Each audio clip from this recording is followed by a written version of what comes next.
আমি যাচ্ছি। প্রিয় দর্শক, আসসালামু আলাইকুম।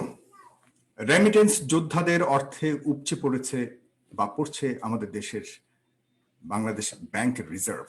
এত সুখের গল্পের মাঝে হারিয়ে গেছে তাদের গল্প, যারা এই রিজার্ভকে উৎপাদন করছে, যারা প্রতি মুহূর্তে আর্থিক যোগান দিয়ে এই রিজার্ভকে মোটা তাজা করে দেশের মোট বাজেটের প্রায় অর্ধেকের বেশি যোগান দিয়ে যাচ্ছে।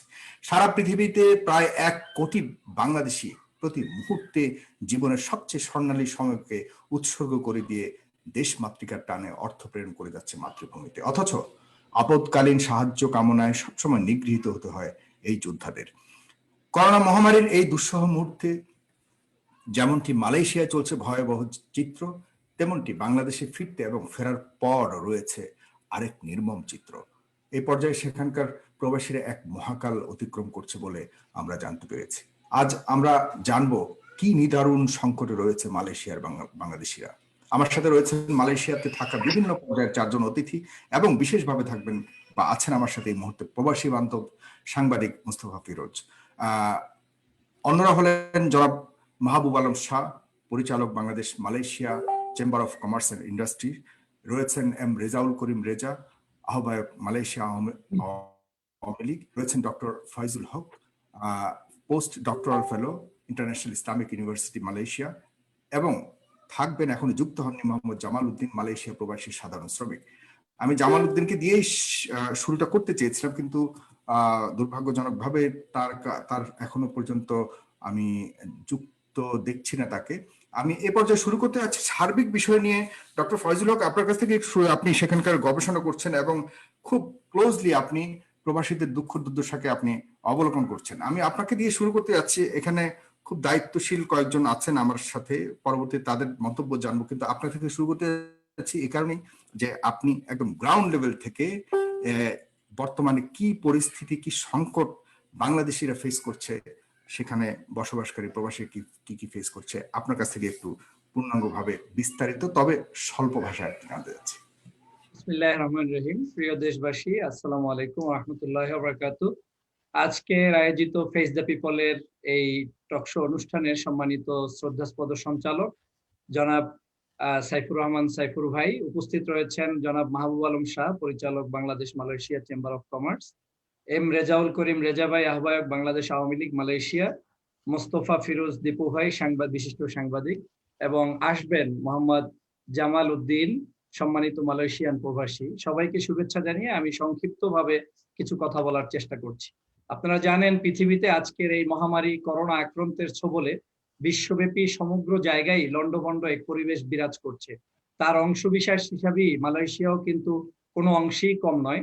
আজকের আপনারা যখনই দেখবেন যে মালয়েশিয়া হচ্ছে পৃথিবীর যতগুলো দেশ থেকে রেমিটেন্স যোদ্ধারা আমার বাংলাদেশকে সমৃদ্ধ করার জন্য তারা জীবনপণ বাজি রেখে কাজ করে যাচ্ছেন, তার মধ্যে one of the best country হচ্ছে মালয়েশিয়া। এখানে আমরা গণনা অথবা বিনা গণনায়, যেটা সাধারণত আমাদের দেশের এই জায়গার মানুষরা বলে থাকেন, প্রায় 8 থেকে 10 লক্ষ লোক এই মালয়েশিয়ায় বসবাস করেন অথবা তার কম বেশি বসবাস করে থাকেন।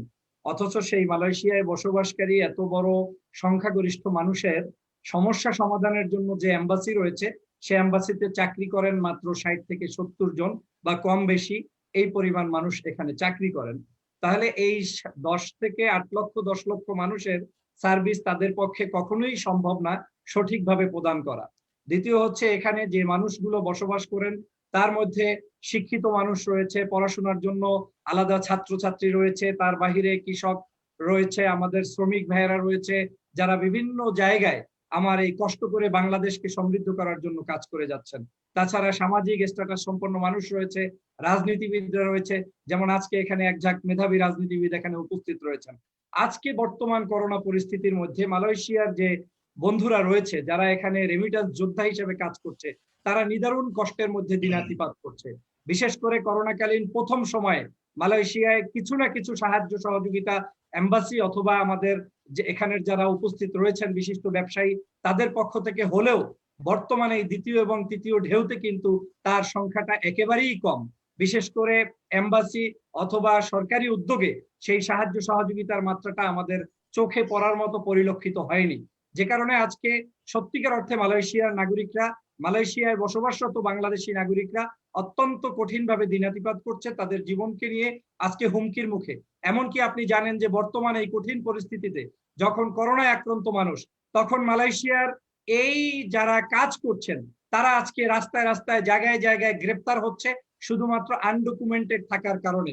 অথচ করোনাকালীন এই মহামারীর মধ্যে তাদের পক্ষে কথা বলার মতো আমাদের এখন পর্যন্ত শক্তিশালী কোনো নেটওয়ার্ক গড়ে ওঠেনি। কেন গড়ে ওঠেনি হয়তো আমরা আলোচনা করতে গেলে বের হয়ে আসবে, কিন্তু বাস্তব চিত্র হচ্ছে তাদের পক্ষে যেন কেউ নেই। আজকে আনাচে কানাচে আমার ভাইয়েরা বনে জঙ্গলে ঘুরে বেড়াচ্ছে। আজকে বাংলাদেশের নাগরিকরা বিভিন্ন জায়গায় তারা না খেয়ে বসে আছে। আমরা শুরুর দিকে দেখেছি যেমন এখানে যারা বিশ্ববিদ্যালয়ে পড়াশোনা করেন অনেক ছাত্রছাত্রীদেরকে বিশ্ববিদ্যালয়ের পক্ষ থেকে তাদেরকে খোঁজ নেওয়া হচ্ছে, করোনাকালীন সময়ে তাদের ফুডস এর ব্যবস্থা করা হচ্ছে। কিন্তু আমার দেশের যারা কৃষক, শ্রমিক, যারা শ্রমজীবী মানুষ, সেই মানুষদের সত্যিকার অর্থে যে পরিমাণ সাহায্য সহযোগিতা দরকার সেটা একান্তই কঠিন অবস্থা। এছাড়া আপনি যদি জানেন যে আমি আপনার কাছে মানে বেশি সময় দিয়ে গেলে পরে আমার দেখা যাচ্ছে অনুষ্ঠান ইয়ে করে, তবে আমি যতদূর বুঝলাম আপনি সেখানকার যে আপনার একটা দেশের আভ্যন্তরীণ যে সমস্যাগুলি আছে সেগুলিকে আপনি তুলে ধরতে যাচ্ছেন, কিন্তু বাংলাদেশ সরকারের সেখানে কি করণীয়? আপনি যে সমস্যাগুলির কথা বলছেন সেগুলি কিন্তু মালয়েশিয়ান সরকারের কর্তৃক বাস্তবায়িত হচ্ছে এবং সেগুলি ফেস করতে হবে উইথিন দ্য মালয়েশিয়ান বর্ডার। সেখানে বাংলাদেশ সরকারের পক্ষ থেকে যে করণীয়টা করবার কথা, সেখানে ঘাটতি কি আছে আপনি মনে করেন?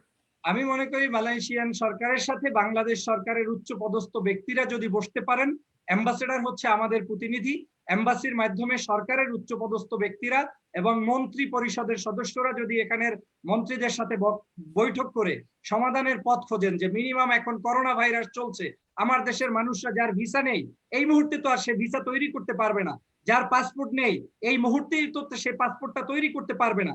অন্তত পক্ষে করোনাকালীন এই খণ্ডকালীন 2-3 মাসের সময় মানে সরকারের এই পর্যায়ে বিভিন্ন বিভিন্ন যে সহযোগিতার কথা বলছেন এখানে যথেষ্ট উদাসীনতা রয়েছে। জি, আমরা একটু এই ব্যাপারে জানতে যাচ্ছি। জনাব রেজাউল করিম, আপনি সরকারের স্টেক হোল্ডার হিসেবে আমি আপনাকে ধরে নিচ্ছি, আপনার কাছ থেকে একটু জবাব চাই। আপনি সমস্যা? হ্যাঁ, না শুনতে পাচ্ছেন আপনি আমাকে?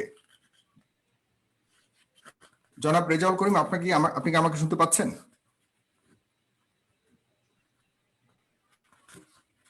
জনাব রেজাউল করিম, আপনি কি আমাকে শুনতে পাচ্ছেন?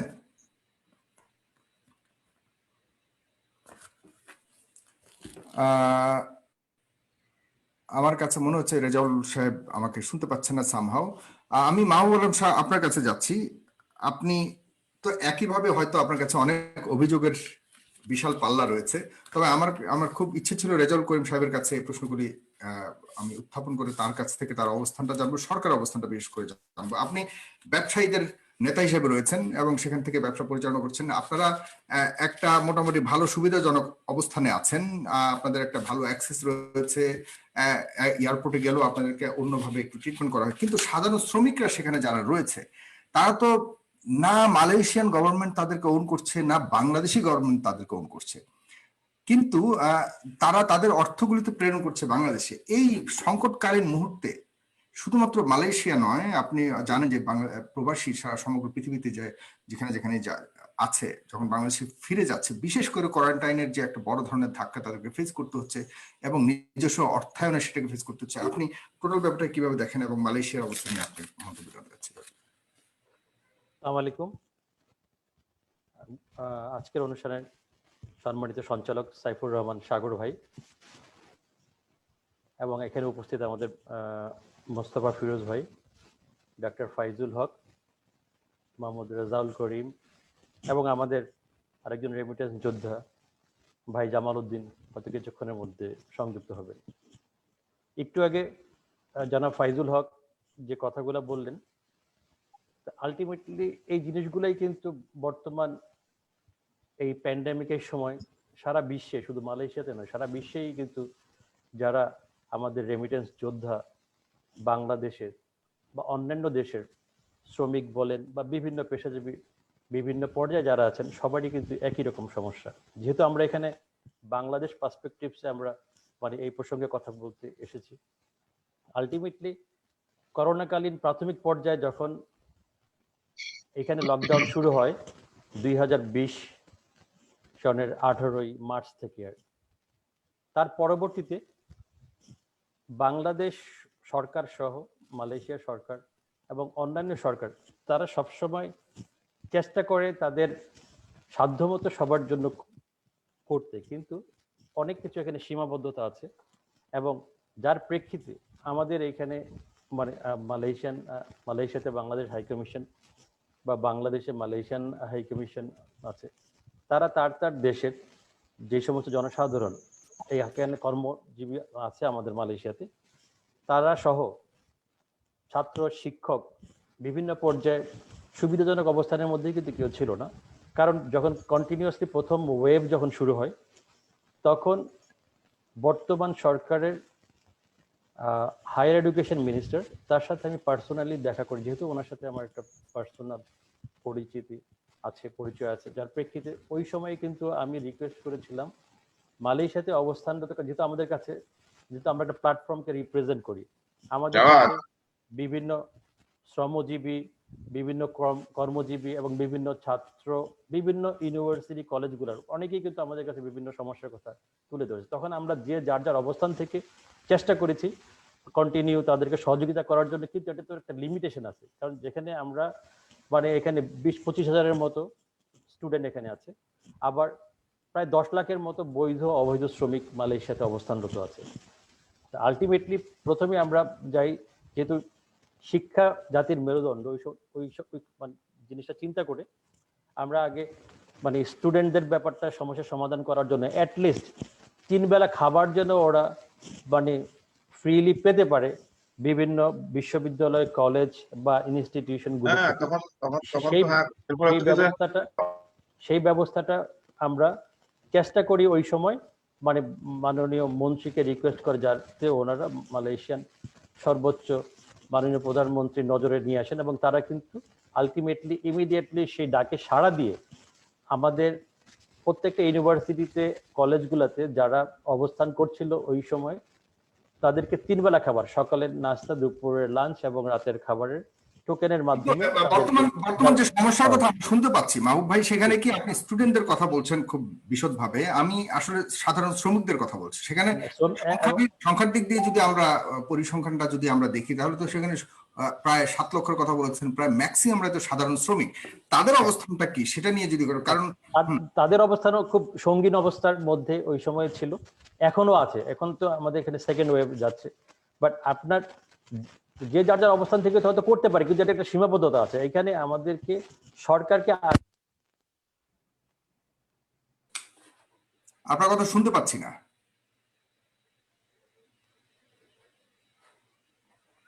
ফয়জুল ভাই, আমার কথা কি শুনতে পাচ্ছেন? হ্যাঁ, আমি শুনতে পাচ্ছি। হ্যাঁ হ্যাঁ, মাহবুব ভাই এখন বলেন। শুনতে পাচ্ছেন আমার কথা? জি, এখন শোনা যাচ্ছে। জি, আচ্ছা, তো আলটিমেটলি এই জায়গাটাতে আমাদেরকে সরকারকে সর্বোচ্চ পর্যায়ে সহযোগিতা করতে হবে, কারণ মালয়েশিয়া সরকার কিন্তু অত্যন্ত আন্তরিক, বাট তারপরে কিন্তু এই লকডাউনের সময় বিভিন্নভাবে আমাদের বিভিন্ন ওয়ার্কাররা বিভিন্ন অসুবিধার মধ্যে।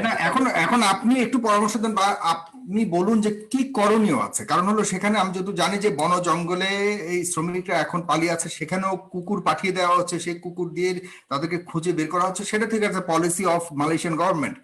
বাট এই ক্ষেত্রে এই বাংলাদেশিদেরকে নিয়ে তাদেরকে সুরক্ষিতভাবে বাংলাদেশে তাদের মাতৃভূমিতে তাদের নিজের বাসস্থানে ফিরিয়ে নেবার জন্য বাংলাদেশ সরকারের যে করণীয়, সেটা কি সঠিকভাবে করতে পারছে কিনা, বা সেখানে ঘাটতিটা কোথায় রয়েছে?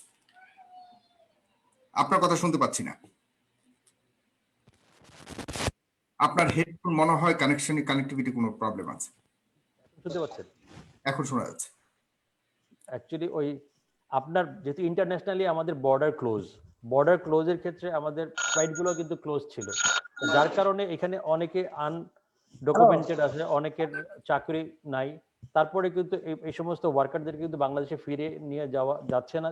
যদি সরকার একটা প্রপারলি, বাংলাদেশ সরকার যদি প্রপারলি উদ্যোগ গ্রহণ করতেন, যাতে বিভিন্ন স্পেশাল ফ্লাইট দিয়ে তাদেরকে যদি অ্যাটলিস্ট দেশে ফিরিয়ে নিয়ে যাওয়ার ব্যবস্থা করা হতো। কারণ এই শ্রমিকরাই কিন্তু আপনার বাংলাদেশের এই প্যান্ডেমিকের সময় সর্বোচ্চ রেমিটেন্স পাঠায় বাংলাদেশের ইকোনমিকে কিন্তু চালিয়ে রাখে।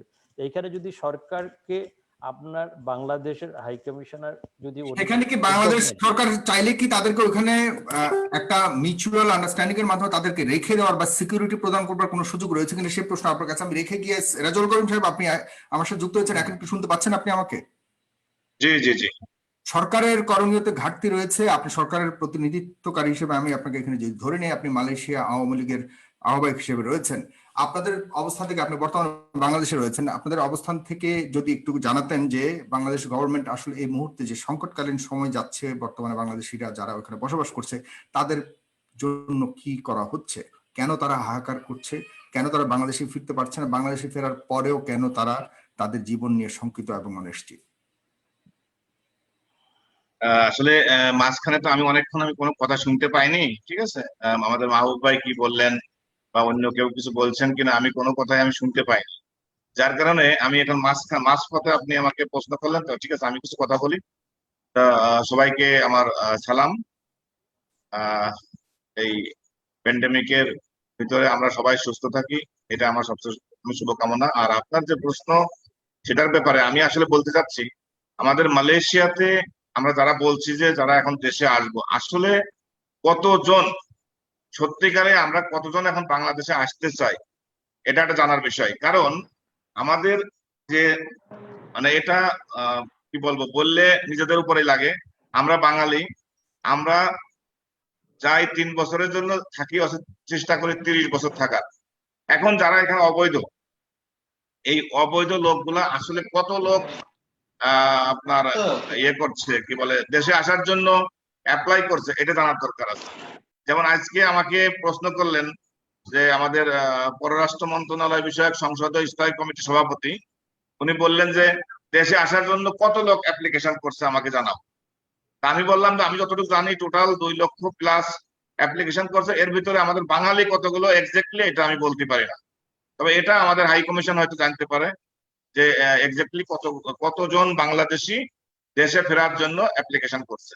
আমি আজকে রিকোয়েস্ট করছি, আমি চিঠি দিচ্ছি পররাষ্ট্র মন্ত্রণালয়ে, প্রবাসী কল্যাণ মন্ত্রণালয়ে, মাননীয় প্রধানমন্ত্রীর দপ্তরে, যে সবচেয়ে বড় কথা এই প্যান্ডেমিকের ভিতর আমাদের প্রবাসী ভাইয়েরা যারা দেশে আসতে চাচ্ছে, মূলত তাদের নাম্বার 1 টিকিটের মানে মূল্য বেশি, ডবল।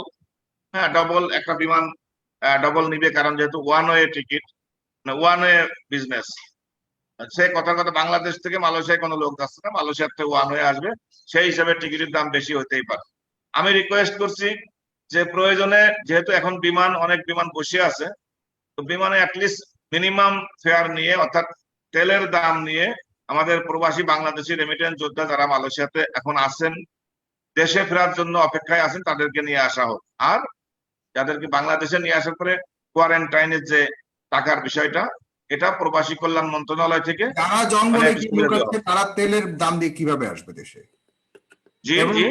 যারা জঙ্গলে গিয়ে লুকোচ্ছে তাদের কাছ থেকে ওই পয়সাটাও কোথায় থাকবে, কোথায় আসবে? মানে ভাই, যারা জঙ্গলে গিয়ে লুকাচ্ছে ওরা সারা জীবন জঙ্গলেই থাকবে, কারণ ওরা ওই বাসায় থাকার লোক না, বাসায় থেকে আবার জঙ্গলে লুকাবে। তারা বিদেশে গেছে কেন? তারা বিদেশে কেন গেছে? আজ আপনি দেখবেন যারা জঙ্গলে গিয়ে থাকে এরা কত বছর মালয়েশিয়াতে আছে। ওদের যদি আপনি সেই সুযোগও দেন, ওরা দেশ থেকে আসবেন, মালয়েশিয়া থেকে আসবে না তো, ওরা প্রয়োজনে জঙ্গলেই থাকবে, ওরা আসবে না, ওরা বলবে যাবো। আপনি আমাকে একটু বলেন রেজা ভাই, যে তারা বাংলাদেশ থেকে কেন গেছে এবং সেখানে জঙ্গলে থাকবার জন্য কি কেউ ধরেন কথার কথা শখ করে কি দেশ ছেড়ে? শখ করে না, এখন অবৈধ থাকলে মালয়েশিয়ান সরকারকে প্রতি বছর আপনার 1 লাখ টাকার উপরে ট্যাক্স দেওয়া লাগবে, লেভি প্লাস লেভি সহ, তারপরে এজেন্সি ফি, বিভিন্ন বিষয়। তাহলে আপনি কি মনে করেন? জি, জঙ্গলে থাকতে চাচ্ছে কিন্তু দেশে যেতে চাচ্ছে না কেন? তাহলে চিন্তা করে দেশে গিয়ে কি করব? আপনি দেখেন না, মালয়েশিয়াতে যারা যায়, আপনার 5 বছরে কোনো লোক ফেরত আসে? এখন যারা অবৈধ, আপনি যদি বলেন যে ভাই আমি তোমাকে টিকিট দিচ্ছি চলো দেশে যাই, বলো ভাই দেশে যেয়ে কি করবো, এখানে আসি, যতদিন থাকতে পারি এখানেই থাকি। সেখানে আমার প্রশ্নটা রয়েই যায়। আমি মুস্তফা ফিরোজ, দীপু ভাই আপনার কাছে যাচ্ছি। বাংলাদেশের লোকদের ব্যাপারে বললো যে আসলে সবচেয়ে বড় প্রবলেম আমরা সেখানে কেন যাই, কেন জঙ্গলে গিয়ে লুকাই এবং জঙ্গলে থাকতে চাই, দেশে ফিরতে চাই না, সরকারের এবং মানুষের এই দুই ভূমিকার মধ্যে আপনি কিভাবে দেখেন ব্যাপারটা? হ্যাঁ, না আমি আসলে আলোচনাটা এইভাবে করতে চাই না। আসলে বিষয়টা হলো এটা তো এই বক্তব্যটা মনে করেন ওইসব দেশের গভর্নমেন্টের হতে পারে। তো আমাদের প্রেক্ষিতটা কেন, আমরা কেন ওই যে জঙ্গলে থাকি, আমরা কেন ভূমধ্য সাগর পাড়ি দিয়ে ইতালিতে পৌঁছাতে চাই, তাহলে মানে আমার অপরাধ, ওই যে ব্যক্তিরা জঙ্গলে থাকে তাদের অপরাধ? বিষয়টা তো তা না। মানুষ দেখেন যখন নাকি জঙ্গলে থাকার চেষ্টা করে, তার মানে টিকে থাকার চেষ্টা করে, যখন নাকি ভূমধ্য সাগর পাড়ি দিয়ে সে ইউরোপে যাওয়ার চেষ্টা করে, তখন সে সেখানে টিকে থাকার জন্য বা মানে পৌঁছে তার একটা ভাগ্য ফেরানোর জন্য সে চেষ্টা করে। এই চেষ্টাটা সেসব দেশই করে যেসব দেশে ক্ষুধা আছে, যেসব দেশে দারিদ্র আছে, যেসব দেশে বেকারত্ব আছে। তো একটা অর্থনৈতিক পরিস্থিতি নির্ভর করে সে দেশের নাগরিকরা সে তার দেশে থাকবে, দেশের বাইরে থাকবে। সুতরাং নিশ্চয়ই আমাদের দেশের আর্থসামাজিক রাজনৈতিক পরিস্থিতি এমনই যে এই যে লক্ষ লক্ষ তরুণ বা যুবকদেরকে আমরা ধরে রাখতে পারছি না, কেননা তারা যদি দেশে থাকে তাহলে তারা অনাহারে অর্ধাহারে থাকে। সুতরাং তারা একটা তার ভাগ্য ফেরাতে চায়, এবং এটা যে কোনো মানুষেরই একটা অধিকার আছে যে সে তার ভাগ্য ফেরাবে, সে তার কর্মসংস্থান, তার রুটি রুজির একটা নিশ্চয়তা চায়। সেই নিশ্চয়তার সে দেশে থাকে পায় না বলেই সে বিদেশে যায়। বিদেশে থাকার পরে যখন কি সে দেখে যে না, তার আয় ইনকামটা দেশের তুলনায় ভালো, বা দেশে যখন কি কথা বলে তখন দেখে যে তার যারা অন্যান্য সহকর্মীরা বা সহপাঠীরা বা তার সাথে যারা ছিল তাদের অবস্থা আরো খারাপ, তারাও চলে আসতে চায়, তখন সে আর দেশে ফিরতে চায় না। তো এখন এই যে দেশে ফিরতে চায় না, এটা একটা অপরাধ হতে পারে না? এখন আমাদের এটা হলো ওইসব দেশের আইন অনুযায়ী অপরাধ হইতে পারে। এখন সেই অবস্থায় আমরা কি করতে পারি? আমরা দুইটা জিনিস করতে পারি। একটা হলো, মানে যদি আমি দীর্ঘমেয়াদে বলি তাহলে সেই ক্ষেত্রে আমরা যে সেই উন্নত দেশের আর্থসামাজিক কাঠামোটা আমরা আমাদের দেশে গড়ে তুলে আমরা তাদেরকে বলতে পারি যে তোমরা আসো, এখানেই তোমার কর্ম আছে, এখানেই তোমার একটা স্বাচ্ছন্দ্য বা উন্নত জীবন আছে, সেটা আমরা করতে পারি। আরেকটা করতে পারি যে প্রবাসে যাতে আমি নিশ্চিত আমার কর্ম পরিবেশ থাকে এবং বৈধ কর্ম পরিবেশ থাকে, সেই কারণে আমি সেই সব দেশের সরকারের সঙ্গে বা কর্তৃপক্ষের সঙ্গে আমি আলোচনা করতে পারি যে এই মানুষটা গেছে কিন্তু সেখানে চুরি ডাকাতি জঙ্গলে থাকার জন্য না, অথবা ভূমধ্য সাগর পাড়ি দিয়ে কোনো অপরাধ করার জন্য না। দিউ ভাই, আপনি আপনি স্বপ্নের পরিকল্পনা বলছেন, আমি স্বপ্নর কথা বলার এখন সময় নেই। এখন হলো বনে জঙ্গলে পড়ে আছে তারা, তারা দিকবিদিক ছুটি করছে, বাংলাদেশে গেলে তাদেরকে কোয়ারেন্টাইন করা হচ্ছে, সেই কোয়ারেন্টাইনে থাকার জন্য তাদের পকেট থেকে পয়সা পে করতে হচ্ছে, সে পয়সা কে দিবে? যারা জঙ্গলে থাকে তাদের পকেটে পয়সা কোথা থেকে আসবে? তারা দেশে কিভাবে যাবে? সেই কোয়ারেন্টাইনকে কিভাবে বাতিল তো অবশ্য করা উচিত নয়, তবে কোয়ারেন্টাইন করতে হলে যারা ট্যাক্স পেয়ার রেমিটেন্স সেন্ড যারা করে তাদেরকে অন্তত এই সুযোগ সুবিধা দেওয়া উচিত। আমার কথা ভাই আমাকে দেশের অবস্থা আরো পরিস্থিতি সামনে আমরা যেটা দেখছি হবে কেন, এই প্যান্ডামিকে সাধারণ মানুষের অবস্থা, আর্থিক অবস্থা খুবই শোচনীয় পর্যায়ে। ফলে এই অবস্থা থেকে উত্তরণের জন্য তারা কিন্তু আপনার বিদেশে পাড়ি দেওয়ার চেষ্টা করবে। আজকে মালয়েশিয়ার সমস্যাটা আমরা কি দেখছি যে তারা বনে জঙ্গলে থেকে টিকে থাকার চেষ্টা করছে। কিন্তু আপনি কি জানেন, যখন নাকি আপনি আমার সাথে কথা বলছেন, আজকে আমরা লাইভে যখন যুক্ত আছি, তখন ওই ভূমধ্য সাগর পাড়ি দেওয়ার জন্য কত বাংলাদেশি লিবিয়াতে অবস্থান করছে।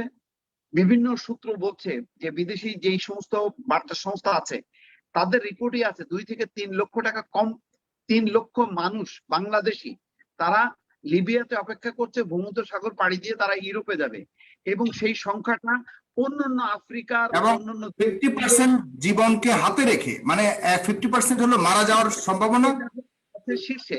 এবং এই পরিস্থিতিটা সামনে আরো যত যাইতে থাকবে তত বেশি কিন্তু নাজুক হবে।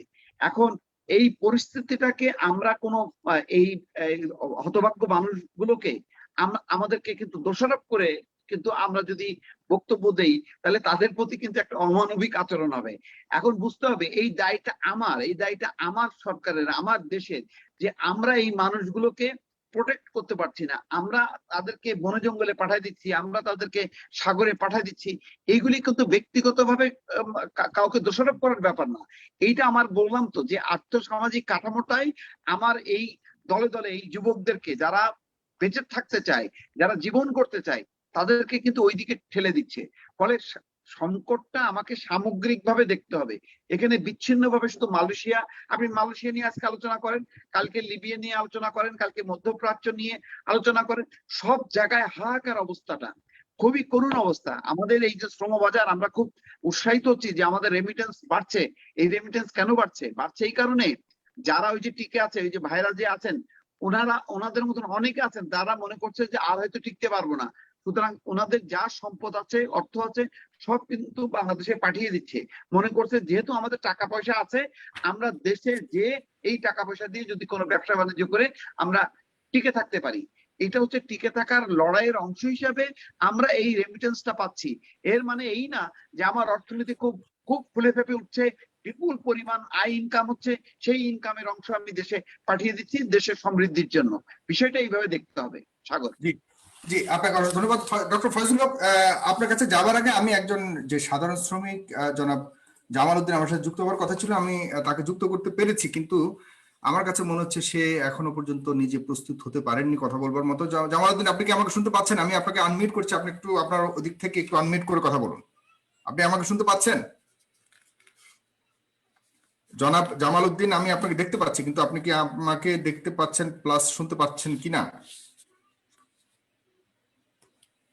আপনি একটু আনমিউট করুন, আনমিউট করে কথা বলুন, আনমিউট করুন। এখান থেকে আপনার মাইক্রোফোনের উপর থেকে সাইনটাকে ক্লিক করে একটু আনমিউট করুন। আপনার স্ক্রিনের উপরে যে মাইক সাইন আছে সেটাকে একটু ক্লিক করুন, সেটার উপরে ক্লিক করুন। সম্ভবত বাম দিকে হবে।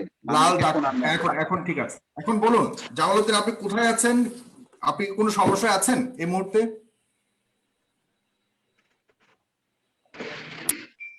প্রথমে আমি সরে চেয়ে নিতেছি, কারণ আমার একটু সময় লাগছে আমার অ্যাপটা ডাউনলোড করতে, কারণ আমার লাইফে আমি কোনোদিন এরকম প্রোগ্রামে আসি নাই, এবং প্লাস আমি এরকম আপনি কি কোনো সমস্যা, সাধারণ প্রবাসী হিসেবে আপনি ওখানে কোনো সমস্যায় রয়েছেন? এবং আপনার আশপাশে আপনার যাদেরকে চেনেন আপনি, সাধারণ যারা প্রবাসী হিসেবে আছে, তাদের বর্তমান যে সংকটের কথা বলছি, আসলে কি সংকট সেখানে আপনারা ফেস করছেন? জি ভাই, আমরা অনেক অবৈধ প্রবাসী আমরা এই জায়গাতে রয়েছি প্রায় 7 জন 8 জন মতো আমার ফ্রেন্ড আছে, জায়গাতে আছি আমরা অবৈধ লোক। হ্যালো, আপনি কথা বুঝতে পারছেন আমার? জি, বুঝতে পারছি। আপনি ছোট করে একটু বিস্তারিত বলেন, আপনি অবৈধ কেন? কেন আপনি অবৈধ? আপনাকে কে অবৈধ বানিয়েছে? বলতে এরকম, কারণ আমরা সবাই তো অবৈধ লোক। আমরা রাস্তাঘাটে চললে, প্লাস দোকান গেলে এবং গাড়ি ঘোড়াতে উঠলে আমাদের অনেক ঝামেলা হইতে হয়, সমস্যা হয়। কেন অবৈধ? আপনি কেন অবৈধ? হ্যাঁ, এখানে একটা আমরা কেন অবৈধ, কারণ আমরা বাংলাদেশ থেকে আইছি। আমরা এই দেশে কিছু জন্য, কারণ আমার উপরে আমার পরিবার ডিফেন্স করতেছে। আমরা এখান থেকে কিছু পয়সা দিলে আমার পরিবার, বাপ মা ভাই বোন এবং সবাই খাবে তারা, এবং আমার দিকে তারা চায় 3 লাখ বা 4 লাখ টাকা দিয়ে আমরা এই জায়গাতে আইছি। আমরা অবৈধ হওয়ার জন্য আসি, কোম্পানিতে মানে জব করার জন্য আমরা এই জায়গাতে আইছি। আমরা ভালো একটা বেতন পাবো, আমরা বাড়ির পরিবারকে আমাকে দিতে পারবো, তারা ভালোভাবে খাইতে পারবে। কিন্তু আমরা 4 লাখ টাকা দিয়ে যখন আমরা মনে করলেন যে কোম্পানিতে আইছি, এখানে আমরা বেতন পাই অনলি মাত্র মনে করলেন যে 1000 টাকা 1100 টাকা, ওর ভিতর থেকে আবার খাওয়া লাগে, তাহলে বাড়িতে আমরা টাকা দিব কত? পর্যন্ত আবার ক্যাশ টাকা দিয়ে সেটা আপনি বেতন কম পান। এখন সমস্যাটা কোথায়? মানে আপনি বাংলাদেশ সরকারের বা বাংলাদেশ থেকে কোনো অসহযোগিতার কোনো ধরনের অভিযোগ রয়েছে কিনা আপনার? হ্যাঁ জি, হয়েছে। কারণ আমরা দালালের চক্রে পড়ছি। দালাল আমরাকে বলেছে তোমরা যদি এত টাকা দিয়ে তোমরা যদি নাও, তাহলে তোমরা বেতন পাবা 50,000 60,000। দেখি দালালের চক্রে পড়েছেন, এতে সরকারের কি করণীয় আছে? সরকারের করণীয় যে অনেক অবৈধ প্রবাসী এখন মালয়েশিয়াতে বসবাস করতেছে। সরকার কেন উদ্যোগ নিতেছে না যে এত শ্রমিক কেন অবৈধভাবে চলাফেরা করতেছে, বলতে যে কেন কোম্পানি থেকে লাড়ি মারতেছে, এসব তো মনে করলেন যে আমাদের সরকারকে, কারণ জানা দরকার কেন ছেলেপিলাগুলো অবৈধ হইতেছে, তারা ঠিক মতো পাইতেছে কিনা, ন্যায্য শ্রমিক পাইতেছে কিনা, কাজ পাইতেছে কিনা, ঠিক মতো তাদের খাওয়া দাওয়া এবং চিকিৎসা আপনি বৃত্তি তো সবকিছু আপনি পাইতেছে তো বৈধ কিনা, উপায়ে গেছেন সেখানে, জানা মানে দরকার। যারা এখন অবৈধ সেখানে আছে তারা কি বৈধ উপায়ে গেছে ওখানে? আপনি কি জি নিজে ভাইয়া। বৈধ উপায়ে গেছেন সেখানে বৈধভাবে? আপনি কি বৈধভাবে একটা কন্ট্রাক্ট কোম্পানি টু কোম্পানির সাথে কন্ট্রাক্ট নিয়ে বেতন টেতন সব ডিক্লারেশনের মাধ্যমে কি আপনি ওখানে গেছেন, নাকি আপনি অবৈধ উপায়ে গেছেন সেখানে? কথাটা ক্লিয়ার বুঝতে পারলাম না, আমার এখানে একটু নেটওয়ার্কের প্রবলেম দেখা যায়। আচ্ছা ঠিক আছে, ঠিক আছে। হ্যাঁ, এখন সে আপনি সে দেশে কি গেছে বৈধ পথে। বৈধভাবে গেছেন? আচ্ছা ঠিক আছে। আপনার না না, তার কথাতে বোঝা যাচ্ছে সে গেছে বৈধ পথে। তার কথা যেটা যে আমরা বেতন পাই 1000, 1100 বা 1200 রিঙ্গিত, এতে নিজেদের খাবার খরচ দিয়ে এখন দালালের চক্রে পড়ে দালালে তাদেরকে দেখাইছে দালালের চক্রটা যে নিয়ে তুমি আমি আমার কাছে আসো। রেজাল্ট করিম, আমি ডক্টর ফজল হকের কাছে যাচ্ছি। দালালের চক্রটা কি, কারা এবং কাদের দ্বারা এরা প্রভাবিত হচ্ছে, পরিচালিত হচ্ছে, এদের থেকে রেহাই পাওয়ার ইয়ে কি, সমাধান কি? জনাব ফজল হক। না না, আমি জাস্ট আপনার থেকে অনুরোধ করব যে আমাকে 2 মিনিট কথা বলার সুযোগ দিবেন, আমারটা আমি বলো। বলে দিয়ে যাব যে আসলে সমস্যাটা কোথায়। প্রথমেই আসছি, আমাদের সম্মানিত আওয়ামী লীগের আহ্বায়ক জনাব রেজাউল ভাই যে কথাটা বলেছেন যে আমাদের দেশের মানুষ এখানে যারা শ্রমিকরা আছে বা শ্রমজীবী মানুষ আছে অনেকেই জঙ্গলে থাকবে, যাদের উপায় নাই তারা জঙ্গলে থাকবে। আসলে বাংলাদেশ স্বাধীন হয়েছে খাদ্য, বস্ত্র, বাসস্থান এই সব কিছুর নিশ্চয়তা নিশ্চিত করার জন্য। আমার শ্রমজীবী ভাইদেরকে আমরা যখন বলি যে তারা হচ্ছে আমার দেশের টাইগার, তারা হচ্ছে আমার দেশের আজকের এই রেমিটেন্স যোদ্ধা, তাদেরকে নিয়ে কিন্তু আমরা স্বপ্ন বুনি, স্বপ্ন দেখি।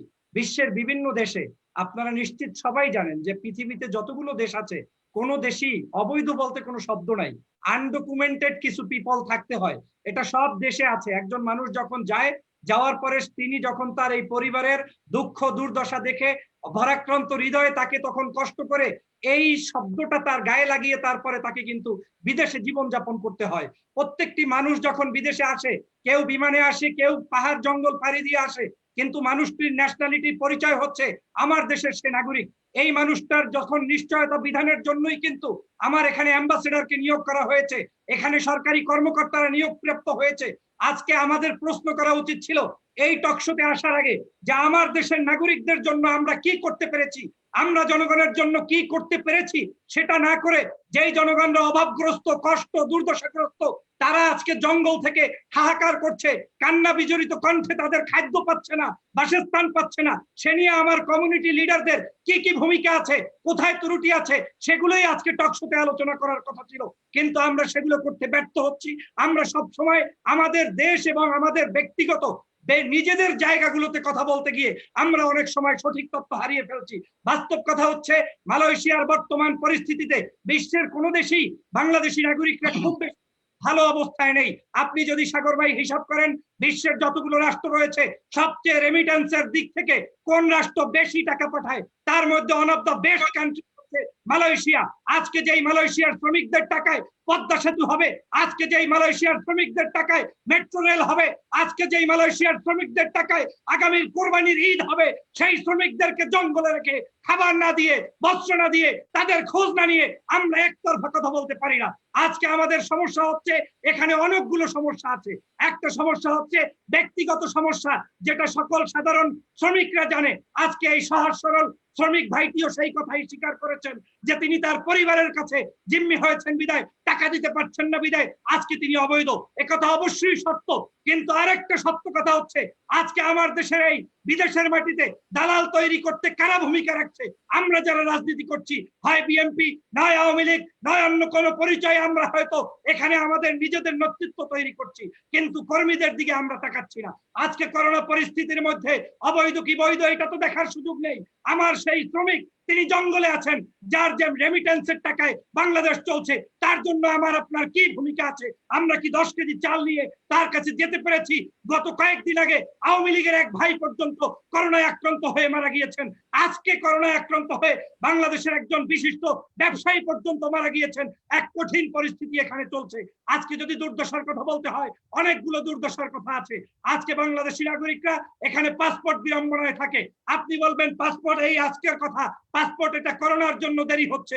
অবশ্যই করোনার জন্য দেরি হচ্ছে, কিন্তু আজকে যদি এই টকশো করোনা ছাড়া অন্য কোনো সময় হতো, তাহলে কি সেই দিন আপনি বলতে পারতেন যে পাসপোর্ট সমস্যার সমাধান করে ফেলেছে? তার মানে হচ্ছে সমাধান নয়। আমাদের এই জায়গায় অনেক মানুষই লাইভে আসলে, টকশোতে আসলে সত্য কথা, আমার প্রবাসী ভাইদের জন্য সত্য কথাটা বলবে না।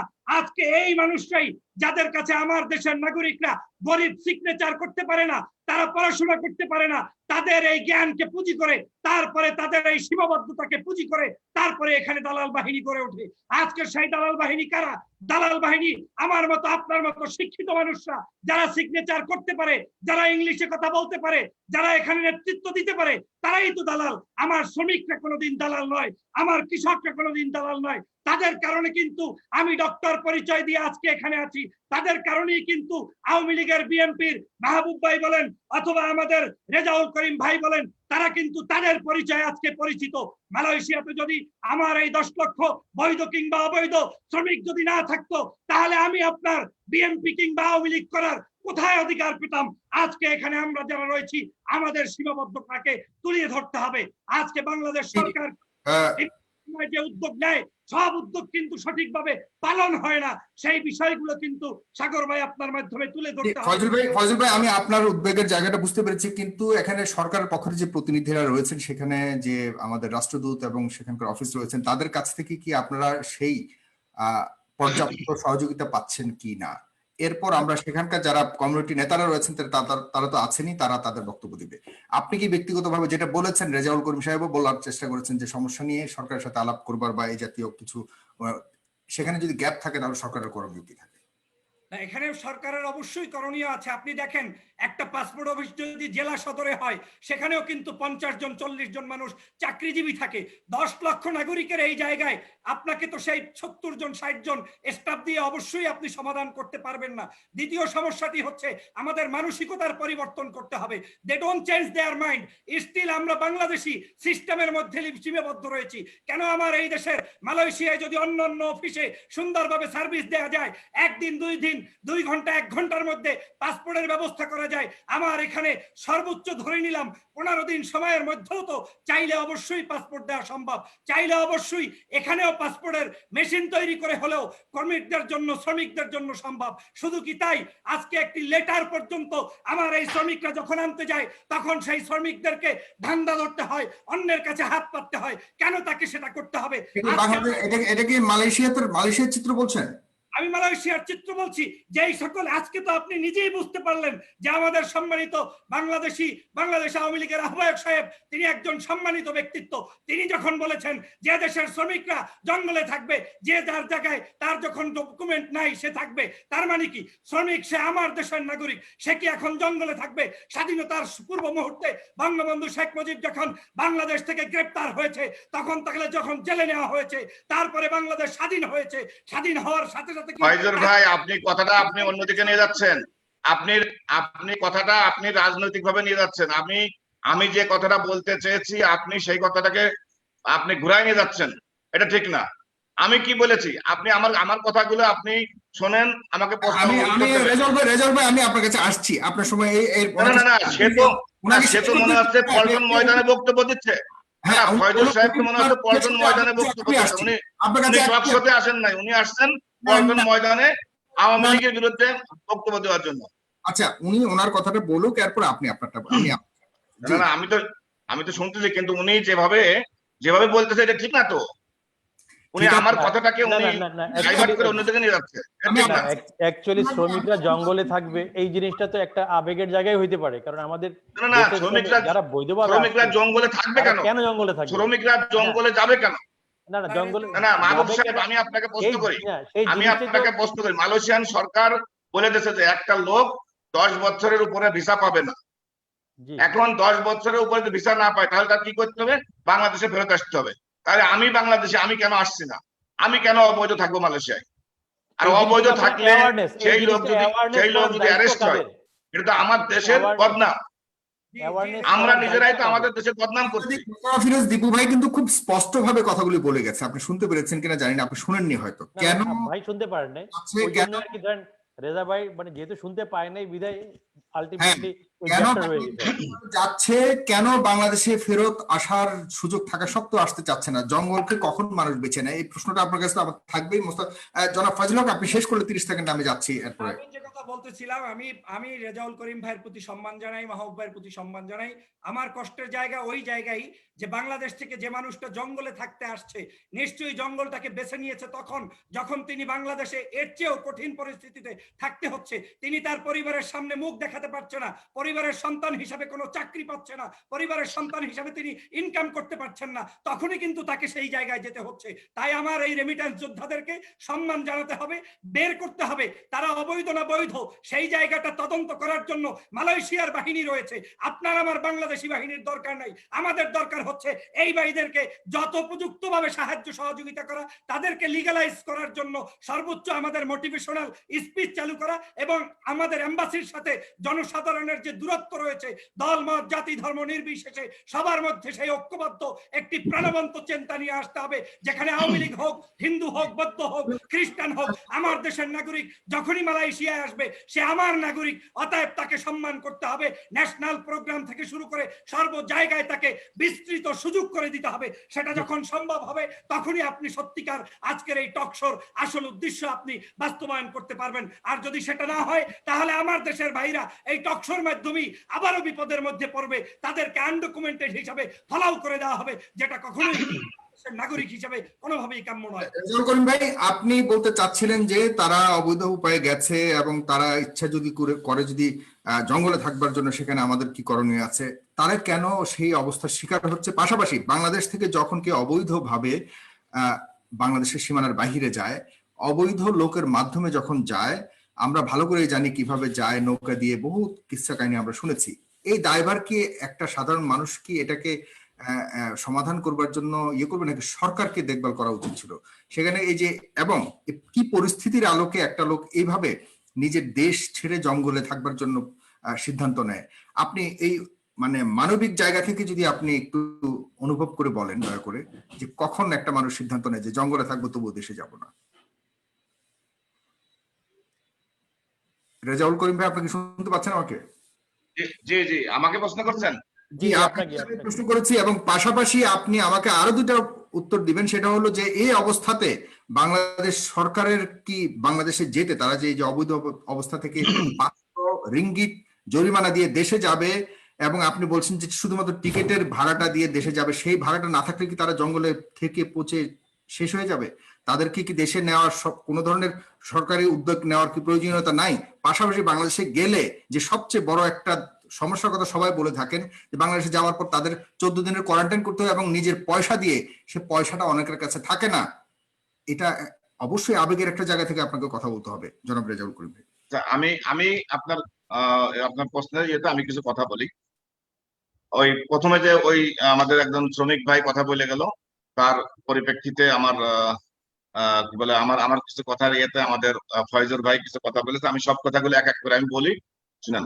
মালয়েশিয়াতে আমাদের বাংলাদেশিরা আসে বৈধ পথে, ম্যাক্সিমাম লোক বৈধ পথে আসে, এসে ওই যে আমাদের ওই ভাইটা আজ বললো উনি অবৈধ। উনি কেন অবৈধ হলেন? উনি তো বৈধ। উনি দালালের খপ্পরে পড়ে, দালাল তাকে টাকার লোভ দেখাইছেন, আর সেই টাকার লোভ দেখে উনি টাকার লোভে পড়ে উনি অবৈধ হয়েছে। এর জন্য তো সরকার দায়ী না, বা আমি দায়ী না, বা আপনি দায়ী না। আচ্ছা, মালয়েশিয়াতে কোনো ফ্রি ভিসা বলে কোনো কিছু নাই। মালয়েশিয়া আমাদের কিছু বাংলাদেশিরা শুধুমাত্র বেশি টাকার লোভে ভিসা করে একজনের নামে, কাজ করার চেষ্টা করে অন্য জায়গায়, যেটা মালয়েশিয়ার ইমিগ্রেশন আইনে ইলিগাল। সে আপনার যদি পাসপোর্টধারী ভিসাধারী হন, কিন্তু আপনি এ কোম্পানির ভিসা নিয়ে বি কোম্পানিতে কাজ করলে আপনি ইলিগাল হয়ে গেলেন। সেখানে যদি ইমিগ্রেশন বা পুলিশ অ্যারেস্ট করে আপনি ইলিগাল হইলেন। আমাদের মানুষ এখনো এত মানুষ মালয়েশিয়াতে অবৈধ কেন? কেন অবৈধ আছে? কেন তার বৈধতা নিলেন না? মালয়েশিয়াতে একটানা 2 বছর আপনার পারমিটের মেয়াদ ছিল, ওপেন ছিল। তখন এই 2 লাখ 3 লাখ 4 লাখ লোক আমরা বলি অবৈধ লোক, তারা কেন পারমিট করলেন না? তারা কেন পারমিট করলেন না? এখনো রাইট নাও এখনো মালয়েশিয়াতে রিক্যালিব্রেশন চলছে, মানে অবৈধ থেকে বৈধতার সুযোগ নেওয়ার সেই সুযোগ আছে। কিন্তু কিছু লোক এই বৈধ হইতে পারবেন না এই কারণে তারা কেউ 10 বছর, কেউ 12 বছর, কেউ 15 বছর মালয়েশিয়াতে আছেন, তাদের সেই সুযোগ নাই। যারা বৈধ থেকে এখন অবৈধ হয়েছেন, এক কোম্পানির পাসপোর্টধারী ভিসাধারী লোক সেখান থেকে কোম্পানির থেকে ভেগে গেছে, ওই কোম্পানির তার নামে হয়তো পুলিশ রিপোর্ট করে রাখছে, সে ব্ল্যাক লিস্টেড, সে হতে পারবেন না। তাহলে এই লোকগুলা হয় বাংলাদেশ চলে আসা লাগবে, আর না হলে এই ইমিগ্রেশন পুলিশ থেকে বাঁচার জন্য জঙ্গলে যাওয়া লাগবে। বাংলাদেশে যারা একদম। সেই পরিস্থিতিতে তাদের জন্য যে সহায়তা প্রয়োজন আপনারা কি বা বাংলাদেশ সরকার দিচ্ছে কিনা? শোনেন, মালয়েশিয়াতে যখন আপনার প্রথম দিকে এই কি বলে করোনার উপদ্রব শুরু হয়, তার কিছুদিন পরেই বাংলাদেশ সরকার থেকে কিছু সহযোগিতা এবং আমরা কমিউনিটির লোক, আমরা আমাদের দলের পক্ষ থেকে আমরা চেষ্টা করেছিলাম এবং আমরা দিয়েছিলাম। যেমন আমি নিজে যখন ছিলাম, আমি প্রায় 3,500 লোকের আমি প্রতিদিন, তখন প্রত্যেক দিন আমি 50 জন লোক প্রথম দিকে, এরপরে 100 জন লোক করে প্রত্যেকদিন আমি খাবার আমি নিজে পৌঁছাই দিয়ে আসছি। আমি তখন প্রতিদিন আমি সেটা আমার ফেসবুকেও আমি আপডেট করতাম। এখন আমরা অনেক সময় আমরা টক শোতে আসি, টক শোতে এসে আমরা কথা বিক্রি করি আমাদের এই করি। আসলে আমরা যারা আজকে টক শোতে আসি, আমরা কি করি, আমরা কি করতে পারছি এই অসহায় মানুষের জন্য? আমার ফয়জুল সাহেব উনি কি করছেন? উনি তো আজকে ওখানে উনি যেভাবে বক্তব্য দিলেন আমি অ্যাপ্রিসিয়েট করি। ওনার আসলে বাংলাদেশে এসে যে কোনো পলিটিক্যাল পার্টির যদি উনি পলিটিক্স করে থাকেন, তাহলে এখানে পল্টন ময়দানে এসে ওনার এই বক্তব্য দেওয়া দরকার ছিল। উনি যেভাবে কথাগুলো বললেন, না আমি বলি আমার কথাগুলো শোনেন। মালয়েশিয়াতে আজকে আপনি বুকিত বিনতাং যান, বুকিত বিনতাং এর যে কোনো ক্লাবে যান, আজকে যারা অবৈধ এরা মালয়েশিয়াতে টাকা ঠিকই কামাই করে, এই টাকা কেউ বাংলাদেশে পাঠায় না, সব টাকা মালয়েশিয়ায় উড়ায়। বুকিত বিনতাং এর ক্লাব গুলোতে যান, যেখানে যান সেখানে দেখবেন যে 80% সব বাংলাদেশি, 80% বাংলাদেশি। তারা নিজের ভিসাটা পর্যন্ত করে না, যা টাকা কামাই করে সব ওখানে কি বলে হয় ড্রিঙ্কস এর উপরে, আর না হলে মেয়েদের উপরে, আর না হলে কি বলে মদ খেয়ে টাকাগুলো নষ্ট করে। তারা ভিসা লাগাবে কেমন? ভিসা লাগানোর টাকা নাই, এখন এই টাকা এখন সরকারকে দিতে হবে। সরকার দেবে না আমি দেবো না আপনি দেবেন? এই যারা অবৈধ এরা এদের টোটাল চিন্তা ভাবনা এই যে মালয়েশিয়াতে অবৈধ থাকা যায়, পকেটে 200-500 রিঙ্গিত রাখলে থাকা যায়। কিন্তু মালয়েশিয়ার সরকার এখন বর্তমানে যেভাবে স্ট্রিক্টলি তারা ধরপাকড় শুরু করছে, এখন হয়তো তারা ভয় পাচ্ছে। আমি আহ্বান জানাবো যারা মালয়েশিয়াতে অবৈধ আছেন, তারা যেহেতু মালয়েশিয়ান গভর্নমেন্ট সুযোগ দিছে, আপনারা দেশে চলে আসেন। আমি মালয়েশিয়া আওয়ামী লীগের পক্ষ থেকে, বাংলাদেশ কমিউনিটির পক্ষ থেকে আজকে আমি আমাদের সরকারের গুরুত্বপূর্ণ 4টে জায়গাতে আমি চিঠি দিয়েছি এবং অনুরোধ করেছি যে কোয়ারেন্টাইন ফি মওকুফ করে এবং বিমানের টিকিটের মূল্য সহনীয় পর্যায়ে এনে, যেমন অথবা বিমান মানে ফ্রি বিমান সার্ভিস দিয়ে, যাতে আমাদের অবৈধ বাঙালিদেরকে যারা আমাদের মালয়েশিয়াতে আছে তাদেরকে বাংলাদেশে নিয়ে আসা হোক, আমি সেভাবে আমি চিঠি দিয়েছি। তারপরেও আমি আমাদের নেতাদের সঙ্গে আমি নিজে মিটিং করে আমি রিকোয়েস্ট করেছি। আপনি নিজে অনুভব করছেন কিনা যে সেটা নিয়ে আসা উচিত এবং কোয়ারেন্টাইন মওকুফ নয়, কোয়ারেন্টাইনটা অবশ্যই থাকবে, তবে সেই আর্থিক যে সহযোগিতাটা প্রয়োজন কোয়ারেন্টাইন থাকবার জন্য সেটা সরকার বিয়ার করুক, এটাই হলো মানুষের চাওয়া। এটা নিয়েও আলোচনা হয়েছে। আমাকে উনি বলছেন যে উনি প্রবাসী কল্যাণ মন্ত্রীর সঙ্গে কথা বলবেন এই বিষয়ে, পররাষ্ট্রমন্ত্রীর সঙ্গে কথা বলবেন, যে বিশেষ করে আমাদের যে ব্যাংকটা আছে কি বলে প্রবাসী কল্যাণ ব্যাংক, অথবা আমাদের কি বলে প্রবাসী কল্যাণ মন্ত্রণালয়ে আমাদের যে প্রবাসীদের যে একটা ইয়ে আছে কি বলে ওখানে সহযোগিতা, ওখান থেকে যদি কোনো সহযোগিতা করা যায়, যেমন প্রবাসী কল্যাণ মন্ত্রণালয় থেকে সৌদি আরবগামী যাত্রীদের জন্য 25,000 টাকার সহযোগিতা করা হচ্ছে। আমি সেই জিনিসটাও তুলে ধরছি যে মালয়েশিয়ার থেকে ফেরত যারা আসবেন, আমাদের রেমিটেন্স যোদ্ধারা যারা অবৈধ আছেন, এই সুযোগ যদি তারা না নিতে পারেন, তাহলে তারা হয়তো ভবিষ্যতে আরো অনেক বড় বিপদে পড়তে পারেন।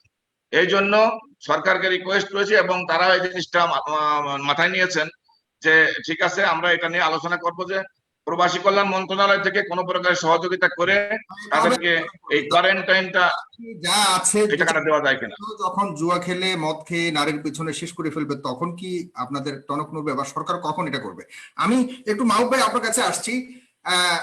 মাহবুব ভাই যেটা বললেন, রেজাউল করিম ভাই তিনি তো একটা বড় ধরনের দায়িত্বে রয়েছেন মালয়েশিয়া আওয়ামী লীগের আহ্বায়ক হিসেবে। তিনি সরকারের পক্ষ থেকেও কথা বলেছেন, পাশাপাশি ওইখানকার সাধারণ শ্রমিকদের কাছে কেন পয়সা নাই, এখানে একটা যথেষ্ট বড় ধরনের একটা অভিযোগ তিনি তুলেছেন যে সেখানে তারা মেয়ে, নারী এবং মদের পিছনে খরচ করে সব শেষ করে। এটার ব্যাপারে আমি রেজা ভাই ওনার প্রতি শ্রদ্ধা রেখে আমি বলতে চাচ্ছি, মানে উনি যে জিনিসটা বললেন, সারা মালয়েশিয়া একটা কিন্তু অনেক বড় একটা রাষ্ট্র, কুয়ালালামপুর তার রাজধানী, বুকিত বিন্তাং ছোট্ট একটা জায়গা, এইখানে সারাউন্ডিংস এর কতজনই শ্রমিক বা অবৈধ শ্রমিক বা থাকে, বা কতজনই এখানে উনি যে ঢালাও ভাবে সারা শ্রমিক কর্মজীবীদের উপরে যে মানে অভিযোগটা রাখলেন, আমি এটার সাথে দ্বিমত পোষণ করছি। এই কারণে, কারণ যারা অবৈধ এই বুকিত বিন্তাং জায়গাটাতে আছে, এখানে মানে কয়েকশো হইতে পারে বা কয়েক হাজার হইতে পারে, তার মানে 10 লক্ষ বা 7 লক্ষ শ্রমিক না। শ্রমিক ভাইয়েরা তো ওইভাবে না, শ্রমিকদের মধ্য থেকে যারা দালাল হিসেবে আবির্ভূত হয়, মানে তারা হয়তো ওই রকম পর্যায়ে যেতে পারে, বাট অরিজিনাল যারা শ্রমিক কর্মচারী তারা কাজের জন্যই বিদেশে গেছেন, 2টা পয়সা উপার্জন করার জন্যই, তারা কিন্তু কখনো এই সমস্ত জায়গাতে গিয়ে আমাদের বাংলাদেশি শ্রমিকদের সুনাম প্রত্যেকটা জায়গাতে আছে, শুধু মানে তাদের মালিকদের কাছেই না, মালয়েশিয়ান সরকারের কাছে, যে বাংলাদেশের মানুষরা এখানে প্রপারলি খুব কর্ম করে তাদের মানে পারিশ্রমিকটা প্রপারলি ইনকাম করে তার ম্যাক্সিমাম পয়সাটুকু যেন দেশে পাঠাইতে পারে, সেই চেষ্টাই তারা করে। তারা কখনোই ওই সমস্ত নারী বলেন, আপনার ওই যে ওই ড্রিঙ্কস বলেন, এই সমস্ত জায়গাতে বাংলাদেশ শ্রমিকরা কখনোই যান না। এটা অন্য কোনো দেশের হইতে পারে, নেপাল হইতে পারে, বা অন্য কোনো দেশ, বা ওই যে ভিয়েতনাম, কম্বোডিয়া, লাওস, ওই সমস্ত জায়গা হইতে পারে, বাট নট বাংলাদেশের শ্রমিকরা কিন্তু তা না। বাংলাদেশের শ্রমিকরা ম্যাক্সিমাম মানে মুসলিম, এবং যারা হিন্দু বা অন্য ধর্মাবলম্বী আছে তারা কিন্তু অনেক ধার্মিক, এবং তারা কিন্তু সামাজিকতার দিক থেকে ফ্যামিলির প্রতি অনেক কমিটেড, দেশের প্রতি অনেক কমিটেড। তা অন্য জায়গাতে আমি এটার পাশাপাশি আমি আরেকটা জিনিস বলি, মালয়েশিয়া সরকার অনেক ভালোভাবে এই যে রিক্যালিব্রেশনটা যে চলতেছে, মানে ইলিগাল গুলোকে বৈধ হওয়ার জন্য, বাট এই রিক্যালিব্রেশনের সময় যে বৈধ হইতে গেলেও কিন্তু 4-5 হাজার রিঙ্গিত লাগতেছে। একটা শ্রমিকের কোনো চাকরি নাই, প্রপারলি আনডকুমেন্টেড অবস্থার মধ্যে ওনারা আছে, তা ওনারা সেই মানে বৈধ হওয়ার জন্য যে পয়সাগুলো দালালদেরকে দিতে হবে, আপনারা ওই জিনিসগুলো চিহ্নিত করেন। ওই জিনিসগুলো যদি চিহ্নিত করতে পারেন, তাইলে একটা শ্রমিক খুব অল্প পয়সাতে যদি বৈধ হইতে পারতো, এই দালাল চক্র যদি মাঝখানে না থাকতো, এইগুলো দায়িত্ব কাদের? এইগুলো দায়িত্ব আমাদের এই সরকার দলীয় লোকজনদের। স্পষ্টভাবে বলবেন যে এই যে দালাল চক্রের কথা বলা হচ্ছে, এরা আসলে কাদের পৃষ্ঠপোষকতা পায়? অবশ্যই মানে সরকার দলীয় লোকজনদের পৃষ্ঠপোষকতা, কারণ তাদের কমিউনিকেশনটা তো সরকারের বিভিন্ন পর্যায়ে থাকে। বিরোধী দলীয় বা অন্য কোনো মানে প্রেক্ষিতের লোকজনের তো এই সমস্ত জায়গাতে মানে ওই প্রপারলি কমিউনিকেশনটা থাকলে যে আসে এবং তারা যে ওখানে আনডকুমেন্টেড হয়ে যায় আপনারা বলছেন, এটার জন্য দায় আসলে কতটুকু দালালেরা, কতটুকু শ্রমিকদের নিজেদের? অ্যাকচুয়ালি শ্রমিকরা সবসময় চেষ্টা করে যে তারা একটা দেশে বৈধভাবেই আসে, এবং যেটা রেজা ভাইয়ের সাথে আমি একমত যে পরবর্তীতে বিভিন্ন পর্যায়ে তারা অবৈধ হয়ে যায়, হয়তো প্রলোভনে পড়েই অবৈধ হয়, অথবা সে একটু অল্প বেতনে চাকরি করতে, সে একটু আরেকটু ভালো বেতনের চাকরি পাওয়ার জন্য অন্য জায়গাতে চলে যায়।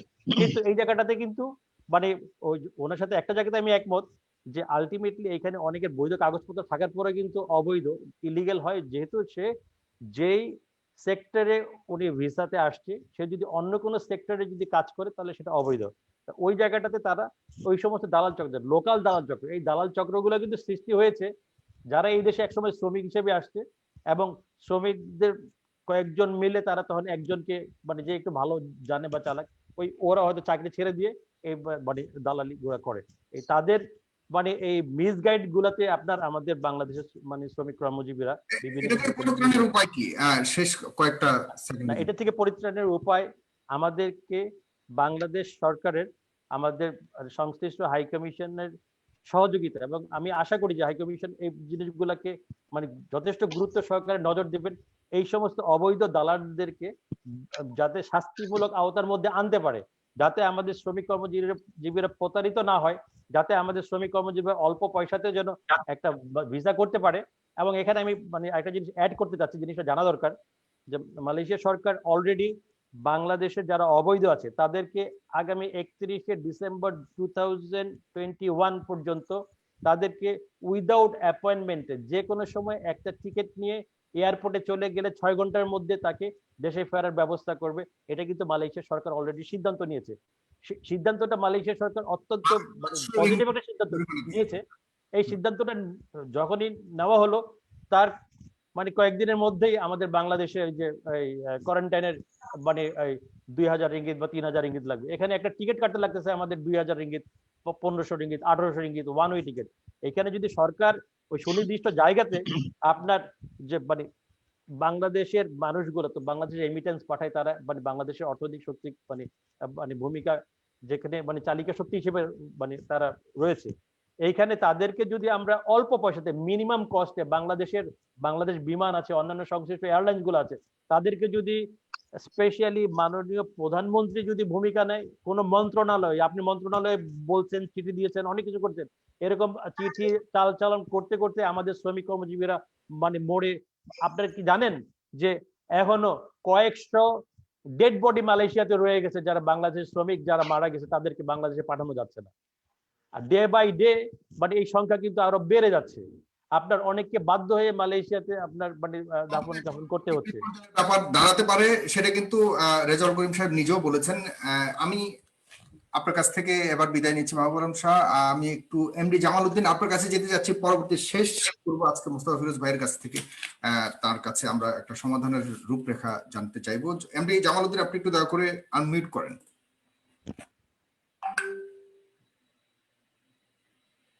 হ্যাঁ এমডি জামাল উদ্দিন, ভাইয়া রেজাউল করিম সাহেব বলেছেন যে আপনি কি আপনার জানা মতে দেখেছেন কিনা যে আপনাদের কাছে টাকা পয়সা না থাকবার কারণ হলো, পেছনে একটা অন্যতম কারণ হলো আপনারা সেখানে জুয়া খেলা সরাসরি বা নারীদের পেছনে ইয়ে করেন। এতে করে আপনারা যদি নিজের পয়সা না থাকার পর দেশে ফিরতে গিয়ে যদি আপনাদের টিকিটের পয়সা না থাকে, সেখানে আপনার সরকারকে কেন দায়ী করবেন? আপনি হয়তো করেন না, বাট এরকম কি আপনার জানাশোনা আছে কিনা? না, এরকম ধরেন কিছু কিছু ছেলেপেলা বাড়িতে টাকা পয়সা দেয় না, তারা হয়তো বা জুয়া খেলে এরকম। কিন্তু সব ছেলেপেলা তারা এরকম, কিছু ছেলেপেলা হয়তো বা এরকম ওই জায়গাতে যায়, কিন্তু অনেকে ছেলেপেলা 100%-এর ভিতরে আশেপাশে সব জায়গাতে যায় না। ওই ভাই যে কথাগুলো বললো এই কথাগুলা আনমত। কারণ ওই জায়গাতে অল্প কিছু ছেলেপেলা ওই জায়গাতে যায়, যারা বাজে ছেলেপেলা, যারা দেশ বাজে কাজ কাম করছে, এখানেও এসে তারা বাজে কাজ কাম করে। ভাই আর একটা কথা বললো যে আমরা দালালের চক্রে পড়ে হয়তো বা অনেক কিছু করি এরকম। একজন শ্রমিক অবৈধ হয় তখনই যে তার পরিবারে না, যে কোম্পানিতে সে কাজ করতেছে বর্তমানে, ওই জায়গায় যে বেতন পাইতেছে মাত্র 1100 টাকা বা 1200 টাকা, এ টাকা দিয়ে তার পরিবার চলতেছে না, তখন সে কি করবে? তাকে ওই যে কোনো একটা পথ বেছে নিতে হবে, যে জায়গাতে টাকা বেশি ইনকাম হবে জীবনে, তখন ছেলেপেলা অনেক অবৈধ হয়। এ কারণের জন্য 100%-এর ভিতরে 19% ছেলেপেলা ওই জায়গাতে যায় ঢোকে। আপনি আপনার অর্থ বেশি ইনকাম করার কারণে আপনি রিস্ক নিচ্ছেন, আপনি সেখানে অবৈধ থাকছেন, আপনি এরপরে দেখা যাচ্ছে যে আর দেশে যেতে পারছেন না। এই যে একটা পরিস্থিতি কি আপনার নিজের কারণে ক্রিয়েট হচ্ছে? এরপরে যে বাংলাদেশ সরকার থেকে সরকারিভাবে যে সহযোগিতা পাওয়ার কথা, সেক্ষেত্রে আপনি কি কোনো ধরনের অসহযোগিতার কোনো চিত্র দেখতে পাচ্ছেন কিনা? এবং আপনাদের বিভিন্ন ধরনের সমস্যার কারণে যে হাই কমিশন থেকে যে সহযোগিতা পাওয়ার কথা, এইসব কারণে আপনাদের কি সেখান থেকে আপনারা নিগৃহীত হচ্ছেন কিনা, নাকি সঠিকভাবে আপনার সার্ভিস পাচ্ছেন? না, আমরা বর্তমানে এখন সরকারের কাছ থেকে সেরকম ধরনের কোনো ভালো ধরনের সহযোগিতা আমরা পাইতেছি না। কারণ আমরা মালয়েশিয়াতে যেগুলো শ্রমিক রয়েছে, বৈধ অবৈধ অনেক অনেক শ্রমিক আমরা মালয়েশিয়াতে বসবাসরত আছে এবং বাইরের কান্ট্রিতে আছে। এবং বাইরের কান্ট্রির কথা হয়তো বা আমি জানি না, যেহেতু বাইরের কান্ট্রিতে আমি বসবাস করতেছি না, বর্তমানে মালয়েশিয়াতে বসবাস করতেছি। এখানে অনেক শ্রমিক আছে যারা তাদের মনে করলে ন্যায্য অধিকার যেগুলো পাওয়ার দরকার সেগুলো পাইতেছে না। জি, ক্লিয়ার, আপনার কথা বুঝতে পেরেছি। মোস্তফা ফিরোজ দীপু ভাই, আপনার কাছ থেকে আমি আজকে সমাধানের কথা শুনতে চাই। আপনি দীর্ঘদিন ধরে প্রবাসীদের নিয়ে কাজ করছেন, দীর্ঘদিন ধরে। আপনার কাছে মোটামুটি সব প্রবাসীদের ব্যাপারে একটা আইডিয়া আছে। আমি জাস্ট আপনার কাছে লাস্ট প্রশ্নটুকু করি যে আসলে প্রবাসীদের কারণে আমাদের উপচে পড়ছে, মাঝে মধ্যে আমরা খবর দেখি যে আমাদের দেশের রিজার্ভ একদম খুব ব্যাপকভাবে বিশাল অ্যামাউন্টের রিজার্ভ, আমরা আর অন্য দেশকেও ইদানিং কালে লোন দিচ্ছি আমাদের রিজার্ভ, কারণ এত বেশি রিজার্ভ। সেখানে এই যে দুর্দশার কথা শুনতে পাচ্ছি, রিজার্ভের যে আত্মতুষ্টির সাথে এই দুঃখের সাথে তো আমি কোনো মিল খুঁজে পাচ্ছি না। ঘাটতিটা কোথায়? আসলে আমি একটু তার আগে একটু বলি যে আমি আসলে পুরো আলোচনাটাই আমি খুবই মর্মাহত এবং আহত বোধ করছি, এবং আমার মনে হচ্ছে যে আমি যদি আসলে এই মালয়েশিয়ায় এখন এই সময় থাকতে পারতাম, আমি নিজে মনে হয় জঙ্গলে জঙ্গলে যে বাংলাদেশিদের পায়ে ধরে আমি ক্ষমা চেতাম আমার দেশের পক্ষ থেকে, জাতির পক্ষ থেকে। এই অপরাধটা আমার, কিন্তু আমরা চাপিয়ে দিচ্ছি এই নিরীহ মানুষগুলোর উপর, যাদের কোনো রাজনৈতিক কোনো উচ্চাকাঙ্ক্ষা নাই, যারা আদম ব্যবসা করে না, আদম পাচারের সঙ্গে জড়িত না, বরং তারা শিকার। আমরা তাদেরকে বলতেছি যে তারা মদ খাচ্ছে, জুয়া খেলছে, ক্লাবে খেলছে, এই ধরনের অপবাদ দিয়ে আসল যেই সংকটটা আমরা সেটা কেন আড়াল করছি আমি ঠিক বুঝতে পারছি না আর কি। মূল জায়গাটা যদি আমরা ধরতে না পারি, দেখেন মালয়েশিয়ায় আমি যদি প্রশ্ন করি, মালয়েশিয়া তো একটা শ্রমিক প্রবণ এলাকা, ওখানে কাজের জন্যই আসে। তাহলে এই যে বিভিন্ন রাজনৈতিক দলের শাখা খুলে এখানে বিভিন্ন যে লোকজনগুলো তারা কি করছে, এবং দেখা যায় যে যখন আওয়ামী লীগ আসে তখন আওয়ামী লীগ, যখন বিএনপি থাকে তখন বিএনপি, এরা সবাই এই আদম ব্যবসার সাথে জড়িত, এবং তারা প্রলোভনে ফেলে, ফাঁদে ফেলে এই মানুষগুলোকে নিয়ে যায়, কম বেতনে ওখানে যুক্ত করে। আর এই মানুষগুলো তখন বেঁচে থাকার জন্য তার সে যেহেতু ঋণের ভারে জর্জরিত থাকে, তখন সেই সংকটটা কাটানোর জন্য সে তখন কর্মস্থল পরিবর্তন করে। তাহলে এই কাজগুলো যে করে, তাহলে শুরুটা যে মানে যেখান থেকে শুরু হয়, তাহলে আমি ওই জায়গাটায় হাত দিচ্ছি না। অর্থাৎ তাদেরকে ফাঁদে ফেলে যে মালয়েশিয়ায় একটা স্বপ্ন, রঙিন স্বপ্ন দেখিয়ে যে আনা হয়, আমি কিন্তু সেই জায়গাটা টাচ করছি না। আমি এখন করতেছি কি, এখন বলতেছি যে মালয়েশিয়া কি 5 বছর 10 বছর থাকার জন্য, তা 5 বছর 10 বছর যদি থাকার জন্য জায়গা যদি না হয়, তা আপনি আছেন কেন? বিভিন্ন রাজনৈতিক দলের শাখা খুলে বসে আছেন কেন? আপনার কাজটা কি?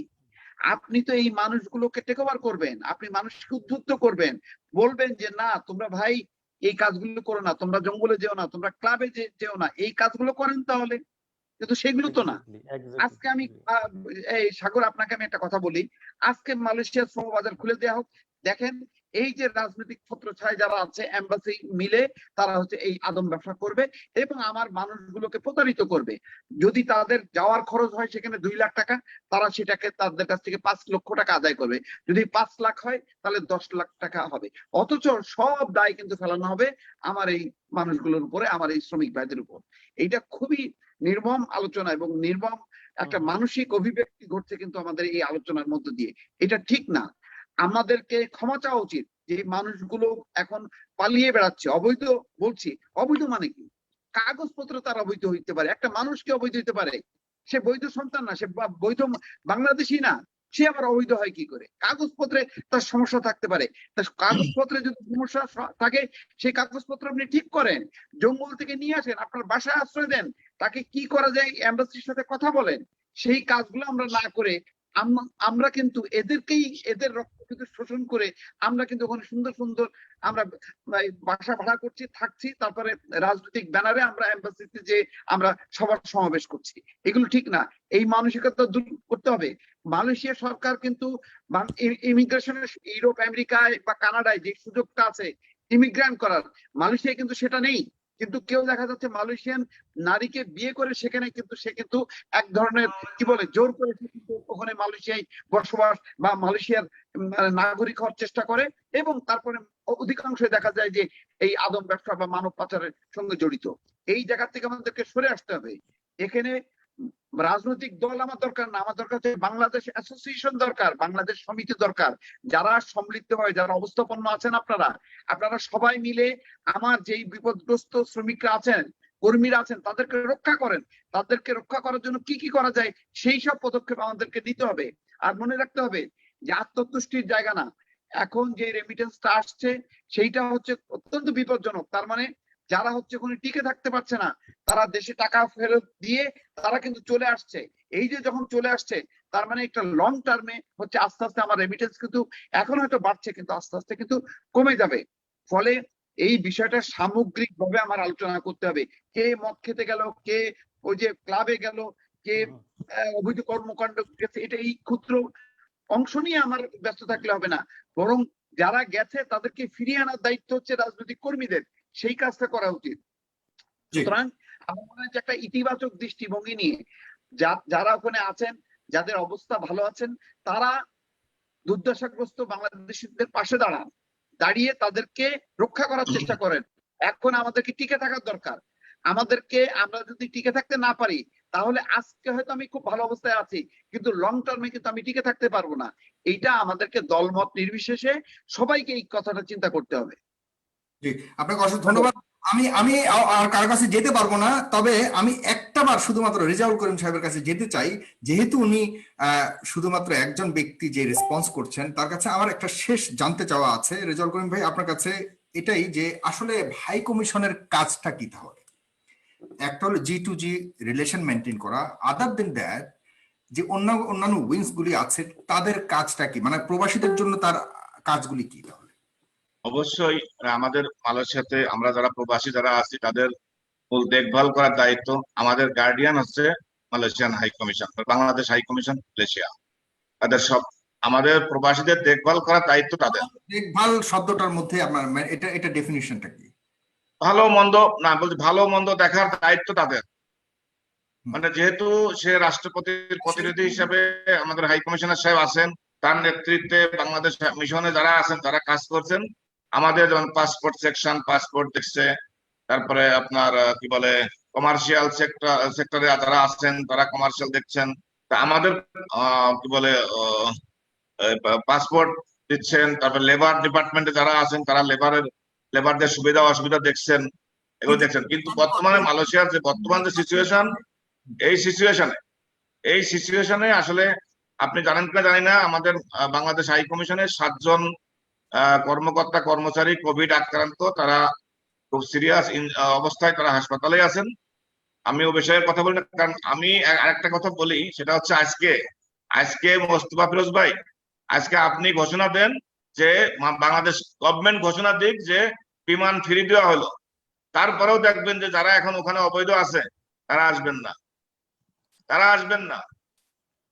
ভাই জঙ্গলে যাওয়া আসার ব্যবস্থা করেন না, যদি আজকে বিমানের টিকিট ফ্রি, কোয়ারেন্টাইন ফ্রি, এরপরেও তাদেরকে এই জন্য কি তাদেরকে আপনি দোষারোপ করছেন? না, দোষারোপ, তারা যেহেতু অবৈধ থাকছে ওখানে, ইলিগাল থাকবে কেন? এখন দেশে মালয়েশিয়ান গভর্নমেন্ট এখন অ্যারেস্ট করবে কেন? আজকে আপনার যদি ভিসা পাসপোর্ট থাকে, আপনার যদি ভিসা পাসপোর্ট মালিক থাকে, আপনাকে তো পুলিশ ইমিগ্রেশন ডিস্টার্ব করবে না। আচ্ছা আপনাকে তখনই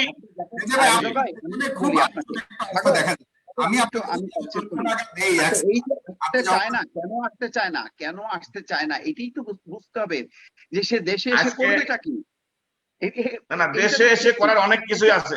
দেশে এসে কেন, দেশের মানুষ কি না খেয়ে মরে যাচ্ছে? মালয়েশিয়াতে তারা যে কাজ করে, বাংলাদেশে এসে সেই কাজ করবে না কেন? সেই কাজ তারা করতে পারবে না। অনেক বেশি নিরাপদ মনে করে, জঙ্গলকেই অনেক বেশি নিরাপদ মনে করে দেশে ফিরে থেকে বিদেশে পাড়ি দেওয়ার চেষ্টা করে। এটা কি কারণে?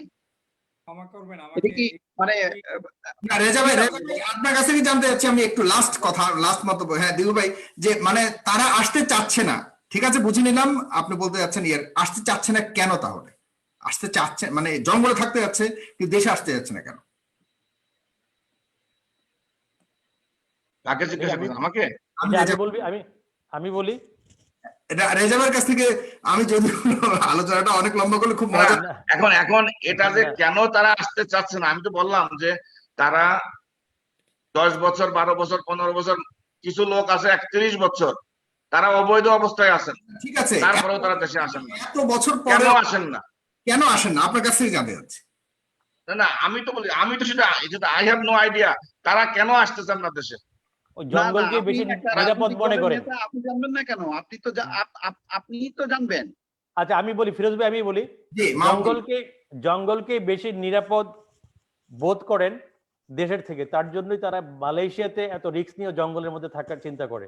কারণ যদি নিরাপত্তাটা যদি যদি না যদি সামাজিক মাহবুব সাহেবের নিরাপত্তাটা মতো থাকতো, লোক না যদি মাহবুব সাহেবের মতো লোক দেশে আসা নিরাপদ মনে করে, ওই লোকগুলা কেন নিরাপদ মনে করে না? ভাই, তো আমি- মাহবুব সাহেব তো বিএনপির লিডার, বিএনপির লিডার, সে যদি দেশকে নিরাপদ মনে করে, তাহলে না, না, ওই আপনি যদি আমাদের প্রতিষ্ঠিত প্রবাসী হয়, ভাইয়েরা কেন আসবে না? আমাদের প্রতিষ্ঠিত, আমাদের টাকা পয়সা আছে, আপনারা এ দেশে আসলেও ভালো ভাই। থাকবেন, বিদেশে গেলেও ভালো থাকবেন। কিন্তু যারা জঙ্গলে আছে তাদের অবস্থা তো, আর্থিক অবস্থা সেরকম না। তারা মনে না, করছে যে এক্স্যাক্টলি দেশে গেলে আমি বিপদে Exactly. পড়বো, আমি এক্স্যাক্টলি টিকতে পারবো না। কি করবে? আমি যদি 30 হ্যাঁ সেকেন্ড জি ফয়জুল হক ভাই 30 second, should be 30 second please. আমি একদম শেষ করছি। মাত্র এক্স্যাক্টলি বলতে চাই যে আমার দেশের নাগরিকরা এখানে যারা চাকরিতে আসে, বাকরিতে আসে, কেউ বুকিত বিনতানের জন্য আসে না, এখানে কোনো দালাল Exactly. চক্রে জয়েন করার জন্য আসে না। এখানে সাধারণ নাগরিক হচ্ছে প্রায় 10 লক্ষ, আর বুকিত বিনতানে যায় হচ্ছে আপনার মতো আমার মতো টাই ব্লেজার পরা মানুষরাই ওখানে যায়। সেই মানুষের সংখ্যা কোনোদিনই 8-9 লক্ষ হতে পারে না। দ্বিতীয় কথা হচ্ছে তাদের গভীরে অনেক কষ্ট, সেই জায়গাগুলো আমাদের সন্ধান করতে হবে। গরিবদের উপরে আমাদের আনডকুমেন্টেড বলতে পারেন, কিন্তু তাদেরকে কোনো অবস্থায় অবৈধ বলা যাবে না। যদি অবৈধই হয় তাহলে এই অবৈধ মানুষের টাকাগুলো দিয়েই কিন্তু রেমিট্যান্স হচ্ছে। তখন আপনি কেন টাকা অ্যাকসেপ্ট করছেন? কেন বলছেন না ওদের টাকা নেওয়া যাবে না? এনিওয়ে, আমরা যারা দল করি, আওয়ামী লীগ হোক, বিএনপি হোক, আপনার কর্মীও যখন যায় আপনার কোনো সমাবেশে, সেখানেও কিন্তু এই রেজা ভাইয়ের সামনে যারা উপস্থিত তারাও কিন্তু আনডকুমেন্টেড পিপলই যায়। তাহলে সেই আনডকুমেন্টেড পিপলদেরকে আপনি আওয়ামী লীগ করার সুযোগ করে দেন, বিএনপি করার সুযোগ করে দেন। Why you are showing to different kind of phase in this country? আমাদের এই জায়গাগুলোতে নিজেদের আগে ভাবতে হবে, জনগণকে নিয়ে খেলা করার সুযোগ নেই। আমরা জনপ্রতিনিধিরা যদি আজকে টকশোতে এই পরিমাণ কথা বলি, তাহলে আপনি বুঝতে পারেন সাগর ভাই যে বর্তমান আমাদের এম্বাসি কোন অবস্থার মধ্যে আছে। এদেশের 8-9 লক্ষ মানুষ আজকে কারারুদ্ধ অবস্থায় আছে, তাদের কষ্টের কথাই আমাদের বলতে হবে। ফয়জুল ভাই আমি বুঝতে পেরেছি। লাস্ট রেজা ভাই আপনার কাছে আর দুটা প্রশ্ন আমার। একটা হলো যে ওইখানে ফয়জুল ভাইয়ের না ফয়জুল সাহেবের মোবাইল নাম্বারটা দিয়ে দেন, আমি সব মালয়েশিয়ানদের সব নাম্বারটা দিয়ে দিই, ওনার কাছে সবাই যোগাযোগ করবেন, উনি সমাধান করে দেবেন, উনি তো ভালো সমাধান দিতে পারবেন। আপনারা শোনেন, আপনারা হাই কমিশনে আপনারা ই করেন না কেন? হাই কমিশন কোনো কাজ যদি না করে, হাই কমিশনে আপনারা আপনারা বিরোধী দলের নেতারা আছেন, আপনারা যান, আপনাদের প্রতিবাদ জানান, আপনারা স্মারকলিপি দেন, আপনারা সেটা প্রেস রিলিজ করেন, প্রেসে দেন। ভাই এখন তো স্মারকলিপি দেওয়ার এখন সময় না, এখন হলো action, you have to take action. Action লন, আপনাকে সেই সৎ সাহস নাই। আপনারা আসেন, শুনেন, আপনারা কথা বিক্রি করার জন্য আসেন হচ্ছে ইয়েতে টকশোতে। টকশোর কথা বাদ দেন, টকশো বাদ দিয়ে আপনারা ইয়েতে আসেন। আমি মোস্তফা ফিরোজ ভাইরে বলি, শুনেন প্লিজ আমি এই যে ফিরোজ ভাইকে একটা কথা বলি, শ্রমিকদেরকে আমি ফিরোজ ভাইকে একটা প্রশ্ন করি। আজ থেকে 18 সালে যখন মাহবুব ভাই চুপ করেন, আমি তো ফিরোজ ভাইকে একটা প্রশ্ন করি। ফিরোজ ভাই তো মিডিয়ার লোক, ফিরোজ ভাই যখন মালয়েশিয়া এবং বাংলাদেশ, সে তো প্রায় মালয়েশিয়া এবং বাংলাদেশ যখন 10টা রিক্রুটিং লাইসেন্স ব্যবসা করলো, তখন এই মিডিয়ার লোক মানে নিজেরা বিক্রি হয়ে গেল। আপনি মাহবুব ভাই আপনি ভালো মতো জানেন, মালয়েশিয়ায় তারা আনন্দ ভ্রমণ করলো, প্রমোদ ভ্রমণ, সারা মালয়েশিয়ায় তারা ঘুরলো, মানে ওই আমিন সাহেব আমিন নিয়ে গেল। হ্যাঁ, আলটিমেটলি এটার সুযোগ তো কিন্তু সরকার দলীয় লোকজনই করে দিছে। ঠিক না সরকার দলীয় লোক কেমনে করলো? সরকার আপনার যে সিন্ডিকেটটা হয়েছে, সিন্ডিকেটের ভিতরে 7 জন আছে জামাত বিএনপির লোক। আপনি দেখেন ওখানে কিভাবে পায়, আপনি যদি বলেন তাহলে জামাত বিএনপির লোক কিভাবে পায়? তাদের কাছ থেকে যদি মানে সরকার এটা করছে দাতুশ্রী আমিন, জামাত বিএনপি, এখানে দাতুশ্রী আমিন, স্বপন এবং দাতুশ্রী আমিন কারা? সমস্যাটা আমরা অন্যদিকে না নেই, শ্রমিকদের এই সব কারণে তো এই কারণে এই যে ভাইটা যে শ্রমিক ভাইটা বললো যে আমি 4 লাখ টাকা খরচ করে আসছি। আমাদের মিডিয়া যদি স্ট্রং হতো তাহলে প্রথম দিকে এটা আটকাতো। আমরা বলি 1,60,000 টাকা লোক পাঠাবো, সেই 4 লাখ টাকা গেল কেন? ওই ছেলেটা 4 লাখ টাকা দিয়ে কেন যাবে? বললো যে 1,80,000 টাকা যাবে লোক, সেই লোক 4 লাখ টাকায় গেল। তখন মিডিয়া কোথায় ছিল? মিডিয়া কেন এটা প্রচার করে না? আমরা আওয়ামী লীগ, আমরা বললাম না, আমরা চুপ করে থাকলাম। আপনি কেন বলেন নাই? আপনি বিএনপি, আপনি কেন বলেন নাই? আপনি কেন প্রতিবাদ করেন নাই? আপনারা তো কোনো প্রতিবাদ করেন নাই। এখন টকশোতে এসে বড় বড় কথা বললে তো হবে না, সেটা মেনে নেবো না। আমি আওয়ামী লীগ করি, আমার আওয়ামী লীগ সরকারের আমলে যদি কোনো ভুল করে থাকে, সেই ভুলটাকে আপনারা ধরাই দেবেন। আপনি বিএনপি করেন, আপনি টকশোতে বলেন, আপনি প্রতিবাদ করেন, আপনারা ভাই কিচ্ছু করেন না। এখন এখন টকশোতে এসে করতে পারছেন না। প্রতিবাদ আচ্ছা, করতে গেলে আপনারা ওই যে কালা কানুন দিয়ে আপনারা একজনকে বিভিন্ন ভৌতিক মামলা দিয়ে দেন, তখন মালয়েশিয়াতে এ পর্যন্ত আপনাদের কাকে ডিস্টার্ব করা হয়েছে? আপনারা তো সবসময় প্রেসের রাজনীতি করেন, ঠিক আছে? আপনারা কোনোদিন হাই কমিশনে একটা প্রতিবাদ করছেন? রাজনীতি করতে হলে মার খাইতে হবে, মার দিতে হবে। হাই কমিশনে শুধু কমিউনিটি প্রোগ্রাম করেন, আওয়ামী লীগের লোকজনকে নিয়েই শুধু কমিউনিটি প্রোগ্রাম করেন। আপনারা তো জান না, হাই কমিশনার আপনারা তো জান না, এখানে বিএনপির অনেক লোক যায়, বিএনপির অনেক লোক যায়, কমিউনিটির অনেক লোক যায়, বিএনপির অনেক লোক যায়, কিন্তু আপনারা জান না। পার্সোনাল সমস্যা, তাদের পার্সোনাল পাসপোর্টের রিনিউ করার জন্য তো যেতেই হবে। বাংলাদেশের নাগরিক হিসেবে কি আমি কি যেতে পারবো না? একজন শ্রমিক কি যেতে পারবে না? অবশ্যই যেতে পারবে। কে কোন দল করে, কার রং কালো না সাদা, they have full right to go to there. কারণ প্রত্যেকটা লোকেরই একটা বাংলাদেশের আমি লাস্ট একটা কথা বলি, লাস্ট একটা প্রশ্ন করি রেজা ভাই, আপনার কাছে লাস্ট একটা প্রশ্ন করবো, সেটা হলো যে সেখানে প্রায় 200 লাশ মর্গেজ ইয়েতে আছে, আরো বেশি 340 জনের মতো আজকের আমি বলতেছি, জি মর্গে রয়েছে 40 জনের উপরে। যাদেরকে আপনি কি সেই লাশগুলো কি ফেরত নেবার জন্য যদি অর্থ তাদের পরিবারে না থাকে, এটাকেও আপনি বলবেন যে তারা সেখানে জুয়া খেলে হারিয়ে ফেলছে, সুতরাং লাশ সেখানে পড়ে থাকুক? তা কেন? নাম্বার ওয়ান, সেটা কেন? অনেক সময় এরকম অনেক লাশ আছে, অনেক লাশ আছে। আমরা দলীয় ভাবে আমাদের কমিউনিটির লোকজন মিলে আমরা অনেক লাশ দেশে পাঠাইছি, এবং কিছুদিন আগেও একটা লাশ 25,000 রিঙ্গিত কাজান হাসপাতালে ছিল, সেটা ব্যবস্থা করে আমরা এমবেসির মাধ্যমে সেই লাশটাও আনছি। আর আপনি জানেন যে দীর্ঘদিন যাবত বিমান বন্ধ থাকার কারণে কি বলে এই লাশগুলো, অনেক লাশ পেন্ডিং। তবে মাহবুব ভাই যে কথাটা বলছেন যে 240 জন, আমার এটা আইডিয়া নাই এখন এক্স্যাক্টলি কতজন, যদি এটা আমি হয়তো কালকে জানতে পারবো তো আসলে এখন এমবেসির রেকর্ডে কতজন আছে। এখন মাহবুব ভাই যে বললেন ওনার কাছে রেকর্ডটা কোথা থেকে আসলেন, নাকি কোনো ওহির মাধ্যমে আসছে ওনার কাছে? কোনো ওহির মাধ্যমে, লন্ডনের ওহির থেকে আসছে না কোন ওহির থেকে? এই যে আপনারা একটা জিনিস আরেকটা জায়গাতে ধাবিত করবেন না, আপনারা সবসময় শাক দিয়ে মাগ ঢাকার চেষ্টা করেন। না, আপনি বললেন যে এখন করবেন না, আপনি বললেন যে এখন 240 জন লাশ ইয়েতে আছে, আপনি কোথা থেকে মেসেজটা পেলেন? আপনি বিভিন্ন হাসপাতাল যে মর্গগুলোতে যে রেকর্ড আছে, সেই রেকর্ড থেকে আপনি দেখেন যে বাংলাদেশের কতজন লোক মারা গেছে এবং তাদের কতটা লাশ সেখানে আছেন। এটার জন্য ওহি লাগে না, এটা সিম্পল একটা কমন সেন্সের ব্যাপার। আপনারা তো আন্দাজে একটা বলে দিলেন, 34 জন লোক বাংলাদেশি করোনা আক্রান্ত হয়ে মারা গেছে, এটা কি জানেন আপনি? অবশ্যই জানি, সেটা অবশ্যই জানি। আপনাদের ফেসবুক, না এটা তো আপনাদের ফেসবুকে দুই একটা ইন্নালে লাই দেওয়ার মতো তো নেই, আপনার তো ফেসবুকে একটা পোস্ট দেন না এগুলো নিয়ে। 234 জন বাঙালি মারা গেছে, কে কোথায় মারা গেছে, তো আপনারা তো কমিউনিটির লোক, আপনারা একটা দলের লোক, এটা যে মারা যায় সে কোন দলের পরিচয় বহন করেন, সে একজন লাশ। একজন বাংলাদেশী হিসেবে তো আপনি এটা পোস্ট করতে পারেন, তাও তো করেন না, করেন না কেন? যারা বেঁচে আছে তাদেরকে বাঁচার ব্যবস্থা করেন আগে। কাটানোর জন্য দল বাদ দিয়ে আপনারা একটা বাংলাদেশ অ্যাসোসিয়েশন করেন, সব রাজনৈতিক দল এবং সামাজিক সংগঠন যারা যারা আছেন কমিউনিটির লিডারশিপে, ব্যবসায়ী, সবাইকে একত্রিত করেন। এই যে দল করতে করতে কিন্তু আপনারা শেষ হয়ে যাচ্ছেন প্রবাসে।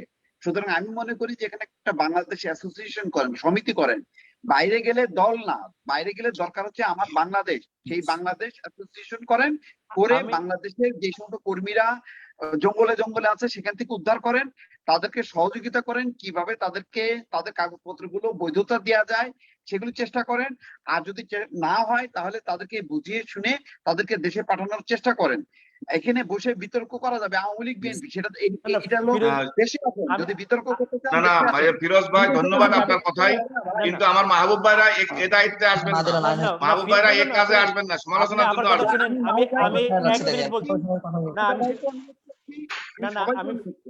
আমি ফিরোজ ভাইকে উদ্দেশ্য করে বলছি, ফিরোজ ভাই যে কথাটা বললেন, আপনার বিগত হাই কমিশনার যিনি চলে গেছেন, আমি ওনার নাম মেনশন করতেছি না, উনি বাংলাদেশ অ্যাসোসিয়েশন, এটা তো করা তো নাই, বাংলাদেশে বাঙালি কমিউনিটিকে বহুদা ভাগে বিভক্ত করে, ইভেন কি আওয়ামী লীগকেও বিভক্ত করছে। রেজা ভাই এক আওয়ামী লীগ, মুকুল সাহেব আরেক আওয়ামী লীগ, সিরাজগঞ্জ সমিতি হিসেবে সিরাজগঞ্জের আরেক নেতা আওয়ামী লীগ আরেকজনকে মানে ওই যে সে দাবি করে উনি প্রেসিডেন্ট, এবং মানে রেজা ভাই উনি আপনারা যত বিভক্ত থাকবেন ওই এমবাসির পক্ষে তত বেশি সুবিধা। মানে ওনারাই বিভক্ত, ওই বিগত হাই কমিশনের উনি এই বিভক্তিগুলো করে গেছেন, এবং সেটার শিকার আমাদের এই রেজা ভাই, যার কারণে উনি আমি মাহবুবার প্রতি উদাত্ত আহ্বান জানাই, মাহবুবার প্রতি উদাত্ত আহ্বান জানাই, ন্যাশনাল ইন্টারেস্টের জায়গায় আপনি হাই কমিশনের প্রতিবাদ করেন, আমি আপনার পিছনে থাকবো, আমি আপনার সর্বোচ্চ সহযোগিতা করব, কিন্তু সেটা ন্যাশনাল ইন্টারেস্ট, যেটা ন্যাশনাল ইন্টারেস্টের ব্যাপারে আপনি আন্দোলন করেন, সংগ্রাম করেন, প্রতিবাদ করেন, আমার সহযোগিতা আপনি পাবেন। আমি ওই জন্যই আমি প্ল্যাটফর্ম, আমি এই যে বিএমসিসি এই যে প্ল্যাটফর্মের মাধ্যমে আমি কিন্তু হাই কমিশনে গিয়ে বিভিন্ন শ্রমিক কর্মজীবীদের সমস্যা সম্পর্কে আপনাদের সরকারকে, যাদের মানে শ্রমিকদের যাতে কার্যকর্ম বান্ধব কোনো কিছুর জন্য হয়, সেই জন্য কিন্তু চেষ্টা আমরা কিন্তু প্রতিনিয়ত করতেছি। কি জন্য? আরেকটা প্ল্যাটফর্ম নিয়ে, যেহেতু দলীয় পরিচয়ে এই জিনিসগুলো কখনো ওই যে আপনার একজন আরেকজনকে দোষারোপ করবে, একজন আরেকজনকে মানে বিভিন্ন ভাবে করবে, মানে বাধাগ্রস্ত করবে। দেশের বাইরে দল বাদ দেন, আপনি ভারতের মালয়েশিয়া কি বিজেপি শাখা আছে? মালয়েশিয়া আছে, আছে, কংগ্রেস আছে, আছে, বিজেপি আছে, বিজেপি আছে, সারা ওয়ার্ল্ডে বিজেপির শাখা আছে।